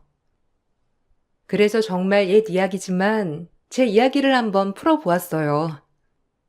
좀 오래된 이야기지만 오늘 막상 글을 써보니 그 시절 참 어떻게 버텼나 싶고 제 자신이 대견하다 싶어요.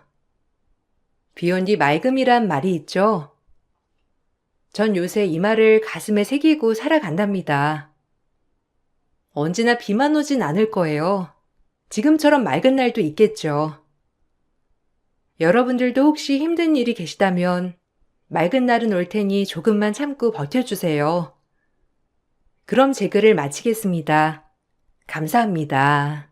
안녕하세요. 저는 파주에 살고 있는 여자입니다. 남편과 이혼을 하고 친정의 도움을 받아 세상 밖으로 나온 지 얼마 안 된 제 아이와 함께 살고 있는 중입니다. 남편과 어렵게 결혼해서 힘든 시간들을 버텨내고 저희 부부에게 찾아온 소중한 아이였는데 도저히 이해하기 힘든 행동을 보인 남편과 시댁 식구들 때문에 이혼을 결정할 수밖에 없었습니다. 혼인신고 서류에 도장을 찍은 지 3년 만에 남이 되었지만 어느 누구라도 제 입장이었다면 똑같은 선택을 했을 것 같습니다. 저는 남편과 결혼을 한 이후 바로 아이를 가질 계획을 세우고 있었어요. 그런데 임신이라는 게 마음만 먹으면 쉽게 될 줄 알았는데 제가 계획했던 거와 다르게 임신이 잘 되지 않아 걱정이 돼서 검사도 받아보고 여러 가지 방법을 시도해봤지만 마음처럼 잘 되지 않다 보니 점점 불안해졌고 남편과 시부모님도 많이 당황스러워 하셨습니다. 그래도 저에게 최대한 부담을 안 주려고 침착하게 기다려 주셨는데 시간이 지날수록 불안함을 겉으로 표현하셨고 시모는 임신이 되지 않는 저에게 결국 참아왔던 불만을 터뜨리셨어요. 시모가 날이 갈수록 신경질적으로 변하다 보니 남편도 그런 시모에게 눈치가 보였는지 괜히 저에게 더 큰 목소리로 짜증을 내더라고요. 임신이라는 게 제가 마음먹은 대로 되는 것도 아닌데 무조건 저에게 탓을 돌려서 저도 너무 서운해서 시댁 식구들의 불만을 받아치자 서로의 안 좋은 감정이 올라온 상태로 언성이 높아지게 되었습니다. 결국 그날 저에겐 씻을 수 없는 마음의 상처가 남게 되었어요. 왜 이런 일이 생겼겠니? 네가 엄마 말을 안 들어서 이런 일을 겪게 된 거잖아. 주변에 좋은 여자 많은데 왜 환경이 별로 좋지 않은 쟤를 데리고 와서 문제를 키우니? 우리 집안도 형편이 좋다고 할 순 없지만 그래도 경제적으로 어려웠던 적은 없었고 지금까지 무난하게 잘 살아왔었다. 그런데 쟤는 평범한 가정 환경에서 자란 것도 아니고 지금까지 고생만 하고 살았었다며. 그러니 몸이 온전하겠니? 겉으론 멀쩡해 보여도 이미 속은 썩었다는 게 증명이 됐잖아. 엄마가 그래서 신중해야 된다고 했던 거야. 고물상 집안이 웬 말이니? 임신이 안 될 줄은 상상도 못했지만 그래도 네가 좋다니까 어쩔 수 없이 허락을 해준 건데 결국 내 말 안 들어서 어떻게 됐니? 이러다 엄마는 손주 한번 안아보지 못한 채 눈을 감아야 할지도 모르겠다. 기다리다 보면 때가 오겠죠. 저희 둘 다 검사해봤을 때 그게 문제되는 건 없다고 했어요. 그러니 침착하게 기다리다 보면 좋은 소식이 올 거예요. 그러니까 그게 언제냐고. 벌써 3년이나 지났는데 엄마 죽고 나서야 손주 보여주려고 그러니? 기다리는 것도 한계고 임신이 안 될 것 같으면 여기서 각자 갈 길 가는 것도 하나의 방법이니 오늘 집으로 돌아가서 신중히 대화해보고 결정해라. 내가 지금까지 살아오면서 임신이 안 되는 사람을 본 건 며느리 네가 처음이다. 그게 맘대로 되는 일인가요? 누구보다 제가 아이를 원했던 거 잘 아시잖아요. 저도 지금 많이 힘들고 지쳐있는 상태예요. 병원에서도 저희 부부처럼 건강상 문제는 없는데 임신이 안 된 사람들도 꽤 있다고 했어요. 저도 병원에서 시키는 대로 최대한 따르고 있고 노력 중이니 너무 뭐라고 하지 마세요. 자꾸 이러시니 될 임신도 안 되겠어요. 얘 봐라. 한마디 했다고 지금 얼굴 붉히는 거 봤지? 너 조만간 시애미 잡아먹겠다. 이런 애를 며느리로 받아들였으니 아이고 속 터져. 어찌됐든 당신이 잘못을 한 건 맞는데 왜 우리 어머니한테 목소리를 높여? 틀린 말 한 것도 아니고 다 맞는 말이잖아. 지금의 상황들이 당신 혼자만 힘든 게 아니라 가족 모두가 힘든 상황이라고. 우리 어머니가 오죽 답답했으면 이런 말을 하겠어? 당신 나랑 따로 얘기 좀 해. 한다고 하는데도 마음처럼 되지 않아 많이 힘든데 가족들이 저를 죄인처럼 대하는 것 같아 기분이 별로 안 좋았어요. 바라보는 시선 또한 너무 불쾌했었죠. 남편은 저보고 당장 일어나라고 하더니 방으로 데리고 들어오자마자 시모가 저에게 한 말에 대해 의미를 모르겠냐면서 가족들 놀라게 왜 평소와 다른 모습을 보여서 자기를 난감하게 만드냐고 화를 냈어요. 꼭 시댁 식구들이 들으라고 하는 것처럼 집안 전체가 울릴 정도로 목소리를 높이길래 그런 모습이 너무 실망스러워서 그냥 무시를 했어요. 서로 안 좋은 감정 상태로 대화를 더 이어나가 봤자 돌아오는 건 상처뿐이라 몸을 돌렸는데 남편이 자기 말에 대답을 하지 않는다고 짜증을 냈습니다. 흥분한 상태에서 나누는 대화는 정상적일 수 없었는데 대화의 초점도 흐려져 더는 아무 말도 하고 싶지 않더라고요. 당신 내 말 무시해? 질문을 했으면 답을 해야 될 거 아니야. 언제 임신할지 몰라서 나도 최대한 감정 안 건드리려고 웬만한 건 다 참고 있는데 이건 아니지. 뭐가 아닌데? 임신이 안 되는 게 내 탓이야? 나도 힘들다고 얘기했잖아. 그럼 당신은 내 입장에 대해서 이해해줘야 되는 거 아니야? 옆에서 모든 과정들을 지켜봐왔으면서 어떻게 나한테 목소리를 높일 수가 있어? 가족들 눈치가 그렇게 보여? 원하는 게 이혼이야? 그럼 해줄게. 나도 이런 대우 받으면서 살고 싶지 않아. 내 말 뜻을 못 알아먹겠어? 아무리 우리 어머니가 싫은 소리를 했다고 해도 그냥 넘기라는 거잖아. 내가 언제 이혼하지? 제발 눈치껏 좀 행동해. 당신 힘든 거 내가 몰라? 옆에서 전부 지켜봤기 때문에 너무 잘 알고 있지만 어른이 얘기하면 그냥 대충 한 귀로 듣고 흘려버리면 되잖아. 오죽 답답했으면 그랬겠냐고. 어머님만 힘든 거 아니야.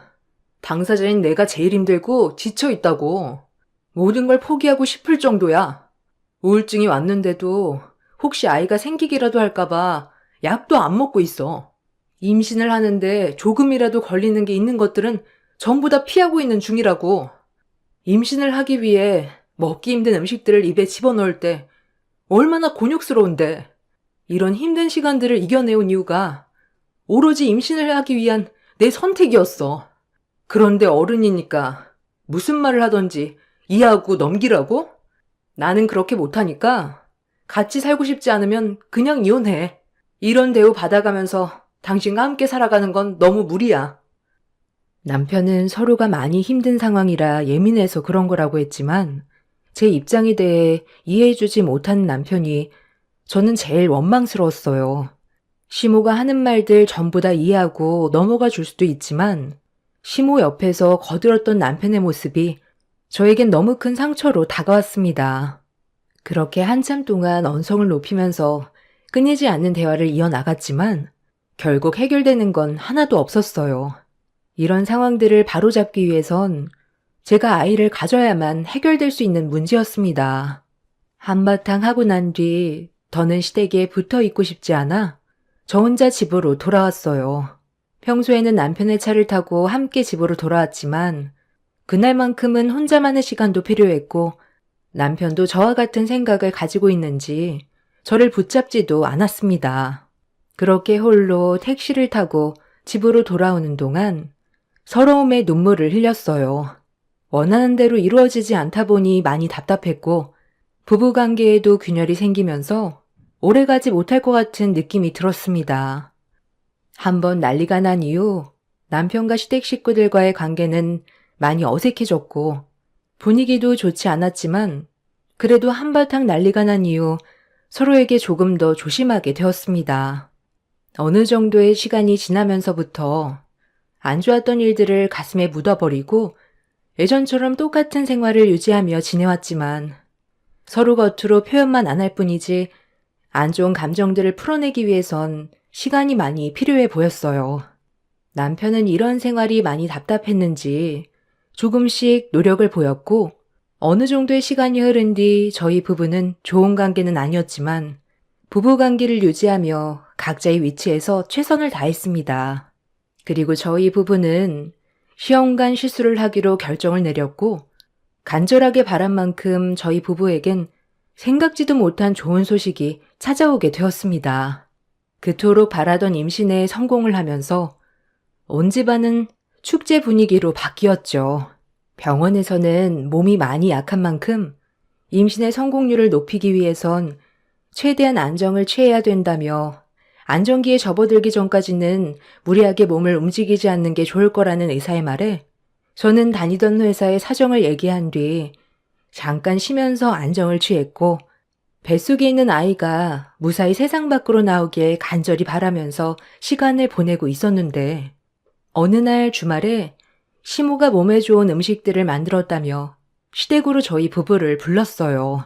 그래서 남편과 함께 시댁으로 향했고 한상 가득 차려진 맛있는 음식들을 맛있게 먹으면서 과거에 겪었던 아픔들을 전부 씻어낼 수 있을 정도로 많은 사랑을 받고 있었는데 함께 식사를 하던 시동생이 갑자기 결혼하고 싶은 여자가 생겼다면서 중대 발표를 했는데 시동생이 이어지는 말에 가족 모두 밥을 먹다 체할 정도로 충격적인 말을 듣게 되었어요.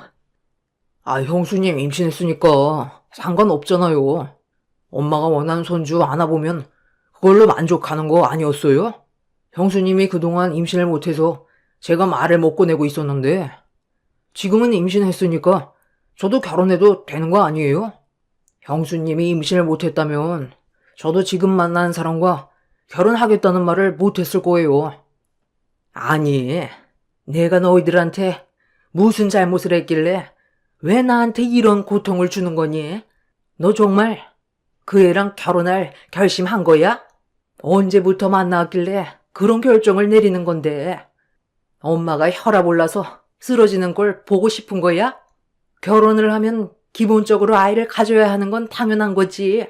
나중에 이 문제로 괜히 후회하지 말고 다른 여자 찾아봐라. 다른 여자에게 충족이 안 되니까 그동안 저도 참고 기다려왔던 거예요.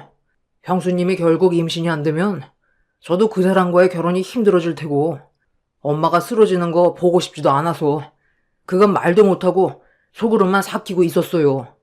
힘든 시간들을 보내온 만큼 제 결혼 허락해 주세요. 그래도 능력 좋잖아요. 아무리 능력이 좋아도 그렇지.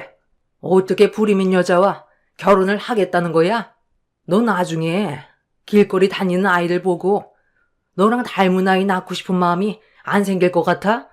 지금 당장은 둘만 보고 살아갈 수 있을 것 같지? 시간 좀 지나봐라. 공허한 마음이 생기게 될 거고 너도 아이를 가지고 싶을 텐데 그때 돼서 이혼하게?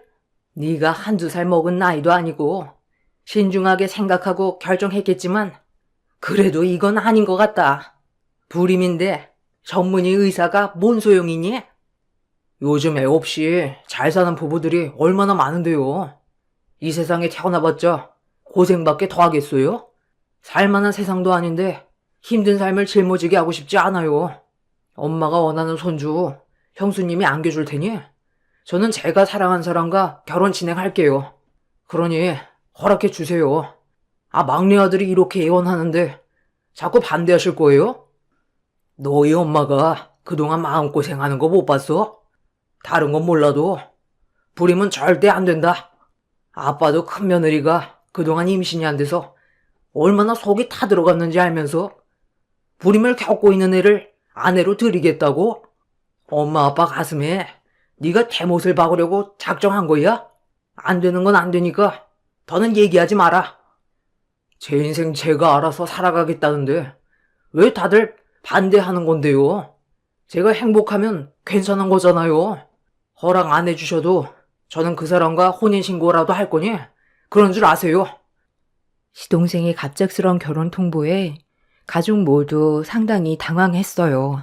제가 힘들게 임신했던 걸 옆에서 전부 지켜봐온 시동생이 불임인 여자를 만나고 있었다는 거에 많이 놀라긴 했지만 이미 시동생은 결혼을 결심한 듯 보였습니다.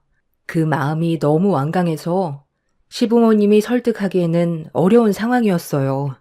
맛있게 식사를 하다 말고 시동생의 결혼 통보에 가족들 모두 어떻게 대처를 해야 될지 몰라 근심이 가득한 얼굴로 시동생을 바라보기만 했었죠. 그렇게 한참 동안 대화를 끝낸 뒤 몇 날 며칠 이 문제로 시동생과 얼굴을 붉히면서 심각하게 대화가 이어졌고 결국 자식 이기는 부모 없다고 시부모님은 결혼을 허락해 주셨고 시동생은 시부모님의 마음이 바뀔까봐 서둘러 식을 올리기 위해 상당히 빠르게 모든 걸 진행했고 상견례까지 모두 끝이 난 뒤 결혼식장까지 바로 잡았는데 이미 식장은 꽉 차 있는 상태라 몇 달 뒤에나 식을 올릴 수가 있었습니다. 그런 모습들을 지켜봐 오면서 시동생과 예비동서가 힘들게 허락받은 만큼 앞으로 행복하길 바랬어요. 그리고 뱃속에 있는 아이가 무사히 세상빛을 볼 수 있게 최대한 조심하면서 시간을 보내왔던 저는 새벽에 갑자기 진통이 와서 산부인과를 찾게 되었고 간절히 바라고 기다리던 제 아이가 태어나게 되었습니다. 힘든 시간들을 버텨내온 만큼 저에게는 너무나도 소중한 아이였어요. 그런데 제가 아이를 출산하면서부터 갑자기 시모의 태도가 임신을 했을 때와는 전혀 다른 모습으로 바뀌더니 저에게 상당히 충격적인 말들을 꺼내놓기 시작했어요. 우리 집안의 장손을 태어나게 해줘서 정말 고생이 많았다. 네가 출산을 앞둘 때부터 고민을 정말 많이 했는데 우리 장손이 앞으로 커가면서 어떤 삶을 선택하냐에 따라 미래가 바뀔 텐데 네가 내 손자에게 어떤 삶을 열어줄 수 있을지 잠깐 생각을 해봤는데 그냥저냥 평범한 인생을 살아가게 할 것 같아서 말이야. 너희 집안이 좋은 것도 아니고 그렇다고 우리 집안도 좋은 환경이라고 할 수 없는 지금의 상황에서 내 손자가 앞으로 어떻게 하면 좋은 인물이 될 수 있을지 깊이 고민을 해보니 방법은 딱 하나더구나. 우리 손자를 예비 의사 며느리에게 맡기는 거다. 지금 내 말이 어이가 없고 많이 당황스럽겠지만 우리 손자의 미래를 위해서 그게 제일 좋은 선택인 것 같지 않니? 너도 한번 진지하게 생각을 해보면 내가 왜 이런 고민을 하는지 이해해 줄 수 있을 것 같은데 우리 집안에 손주가 많은 것도 아니고 예비 며느리도 불임이라 더는 기대하기 힘들 텐데 앞으로 잘 커야 하지 않겠니? 네가 사자 직업을 가질 수 있게 만들어줄 능력은 안 되잖아. 그런데 예비 며느리는 의사에 그 집안은 우리와 비교도 안 될 정도로 재력이 좋은 집안인데 조기 교육부터가 다르지 않겠니? 나도 너한테 이런 말 하는 거 정말 쉽지 않았다. 어머님, 갑자기 그게 무슨 말씀이세요? 제가 힘들게 10달 품어서 낳은 제 아이를 예비동서에게 주라고요? 방금 하신 말들이 납득도 안 되지만 제가 무슨 대리모도 아니고 제 아이를 예비동서한테 준다는 게 말이 된다고 생각하세요? 이런 말 하려고 산후조리를 어머님 댁에서 해주겠다고 고집을 부리신 거예요? 지금 한 말은 못 들은 걸로 할게요. 그리고 당분간 저희 친정에서 몸조리 하는 게 좋을 것 같네요. 그리고 저희 집안이 뭐가 어때서요? 저 지금까지 살아오면서 부모님께 불평만 한 적 단 한 번도 없었고 제 삶에 만족하면서 살아왔어요. 직업이 좋다고 그 인생이 행복한 줄 아세요? 저 그만 나갈 테니까 제 아이 돌려주세요.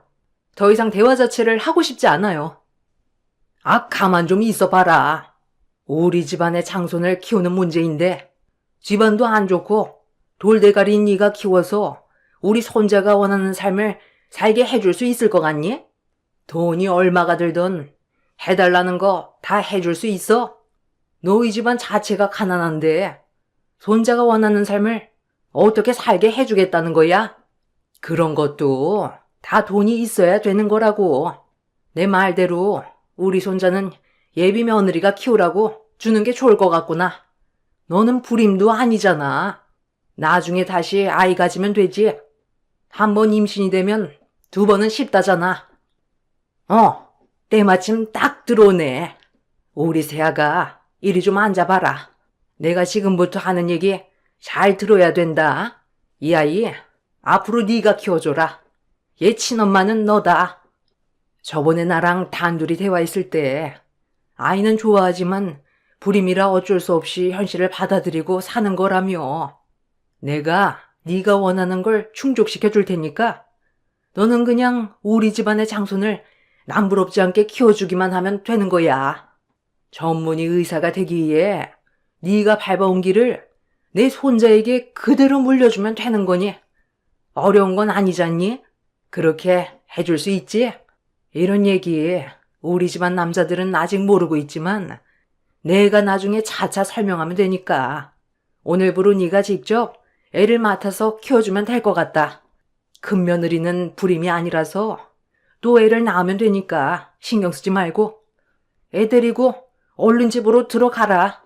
필요한 건 내가 다 챙겨주마. 어머님, 지금 제정신이세요? 당장 제 아이 돌려주세요. 예비동서, 이건 아니잖아. 어머님 말대로 정말 그런 말도 안 되는 일을 저지를 건 아니지? 감정적으로 행동하게 되면 법적으로 문제되는 거 알잖아. 이미 출생신고하면서 내 아이를 등록이 전부 끝난 상태인데 데리고 가봤자 아무 소용없어. 나보다 동서가 더 똑똑하니까 잘 알 거 아냐. 불임이라서 아이가 가지고 싶은 마음은 알겠는데 이런 말도 안 되는 문제로 상황을 악화시켜서 서로에게 평생 씻지 못할 상처를 남길 생각은 아니지? 내 아이 빨리 돌려줘. 시모의 품에 있던 제 아이를 예비 동서에게 건네주었는데 아이를 받아 안은 동서의 눈빛이 이상하게 바뀌기 시작했어요. 저는 혹시라도 동서가 갑자기 돌발 행동을 저지를까봐 두려워서 최대한 감정 상하지 않게 조심스럽게 대화를 시도했는데 동서가 제 아이의 얼굴을 유심히 바라보면서 생각에 빠져 있었습니다. 동서 옆에선 시모가 계속 아이를 데리고 가서 남부럽지 않게 키워달라고 설득을 시키려 하자 좋지 않은 몸을 힘들게 일으켜 시모를 강하게 밀쳐버리려 했지만 몸이 온전치 않아 시모가 되려 저를 밀어버려 그대로 넘어지고 말았습니다. 제가 울분을 토해내기 시작하자 아이를 안고 있던 동서가 저에게 다가와 아이를 건네준 뒤 천천히 몸을 일으켜 세워줬어요. 그리고 아무 말 없이 제가 시댁에 올 때 가지고 왔던 짐들을 챙겨준 뒤 밖으로 나가려 하자 시모가 동서와 저를 붙잡고 상당히 불쾌한 시선으로 저와 예비 동서를 노려봤습니다. 저는 팔을 뿌리친 뒤 아이를 품에 안아 뒷걸음질을 쳤어요. 방금 보인 행동은 내 부탁을 거절하겠다는 걸로 보이는데 너 내 아들과 결혼하고 싶지 않은 모양이구나. 불임 주제에 자존심은 남아있다 이거니? 애도 못 가지는 게 네 아들 꼬셔서 결혼까지 할 생각이었으면 평생 죄책감을 가지고 살아도 모자랄 판에 지금 뭘 잘했다고 내 말을 무시해? 너희 집안이 가지고 있는 재력으로 우리 집안 장손을 남부럽지 않게 키워달라는 건데 내 부탁이 어려운 것도 아니잖아. 내가 널 왜 받아줬을 거라고 생각하니? 불임인 네가 그래도 전문의 의사니까 집안에 재력이 있으니 그걸로 내 손자 제대로 좀 키워줘서 우리 집안을 일으켜 세울 인물로 만들기 위해 너를 받아준 거야. 얼마 전에 너한테 본명이 따로 얘기했었고 내 말을 알아들은 거 아니었어? 예, 당장 그 아이 일 있는 알아. 내 허락 없이 네가 이 집에서 나갈 수 있을 줄 알아?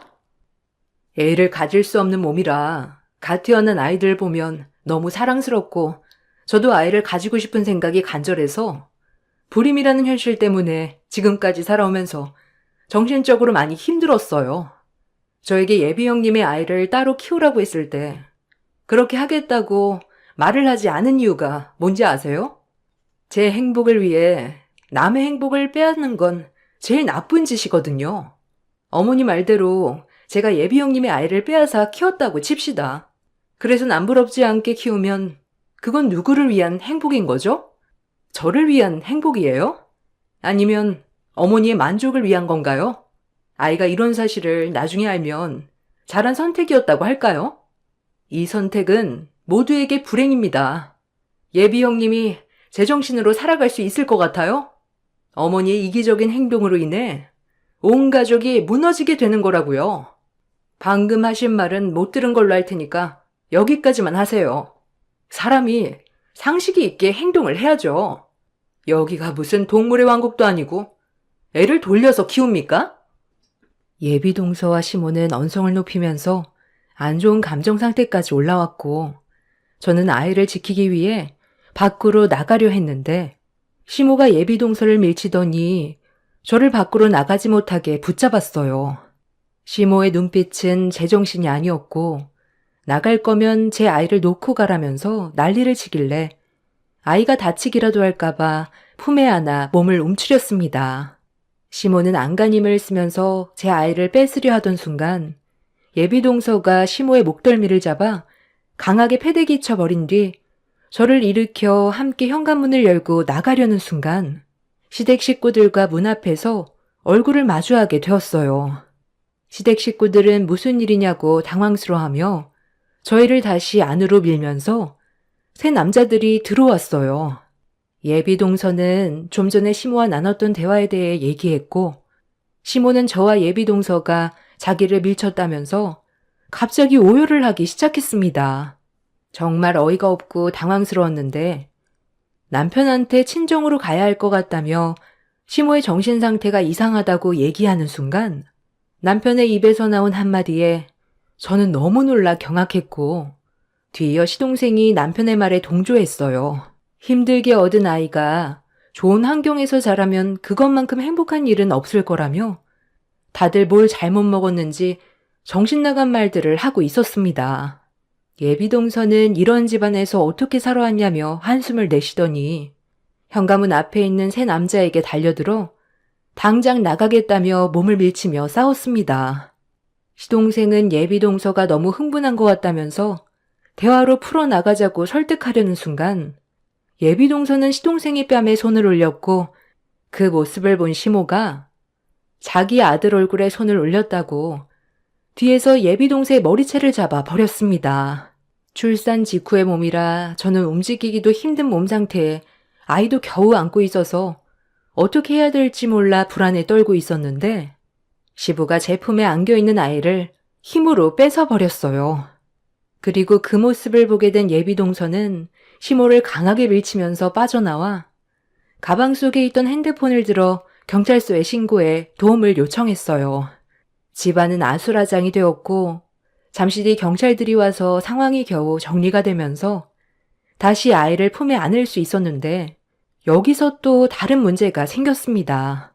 경찰의 도움을 받아 저와 예비동서가 밖으로 나오면서 그 모습을 지켜보던 시모가 분에 못 이겨 비명을 지르더니 저에게 무작정 뛰어들었는데 예비동서가 저와 아이를 지켜주겠다고 달려오는 시모를 인정사정 없이 양쪽 어깨를 밀쳐버렸어요.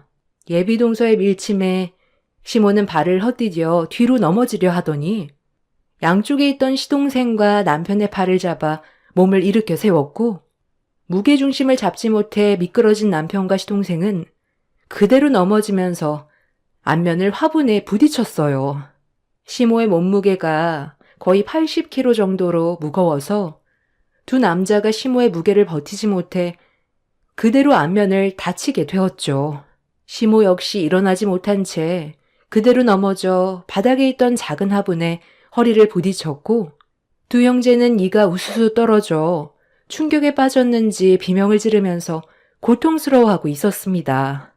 시부는 예비동서에게 법적 대응을 하겠다고 했지만 저와 동서를 지켜주던 경찰들은 자기 방어를 위한 행동이었을 뿐 의도적인 것 같지 않다고 하자 시부는 경찰들의 말에 아무 말도 하지 못했습니다.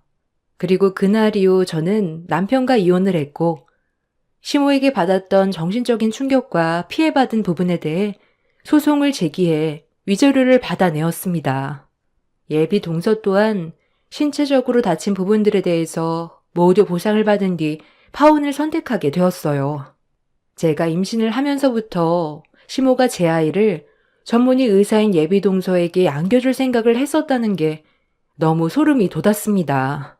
몇 번이고 다시 되뇌어봐도 그 집안 사람들의 행동이 너무 이해가 되지 않아 이렇게 사연을 신청하게 되었어요. 예비 동서 덕분에 저런 쓰레기 같은 인간들에게서 제 아이를 지킬 수 있어 정말 다행이에요. 앞으로는 힘들게 태어난 제 아이의 안전을 완전하게 보장받을 수 없어서 이사를 고려하고 있는 중입니다. 살다 보면 말도 안 되는 일들을 겪을 때가 있다곤 하지만 그런 일들이 저에게 펼쳐지게 될 줄은 상상조차 하지 못했어요.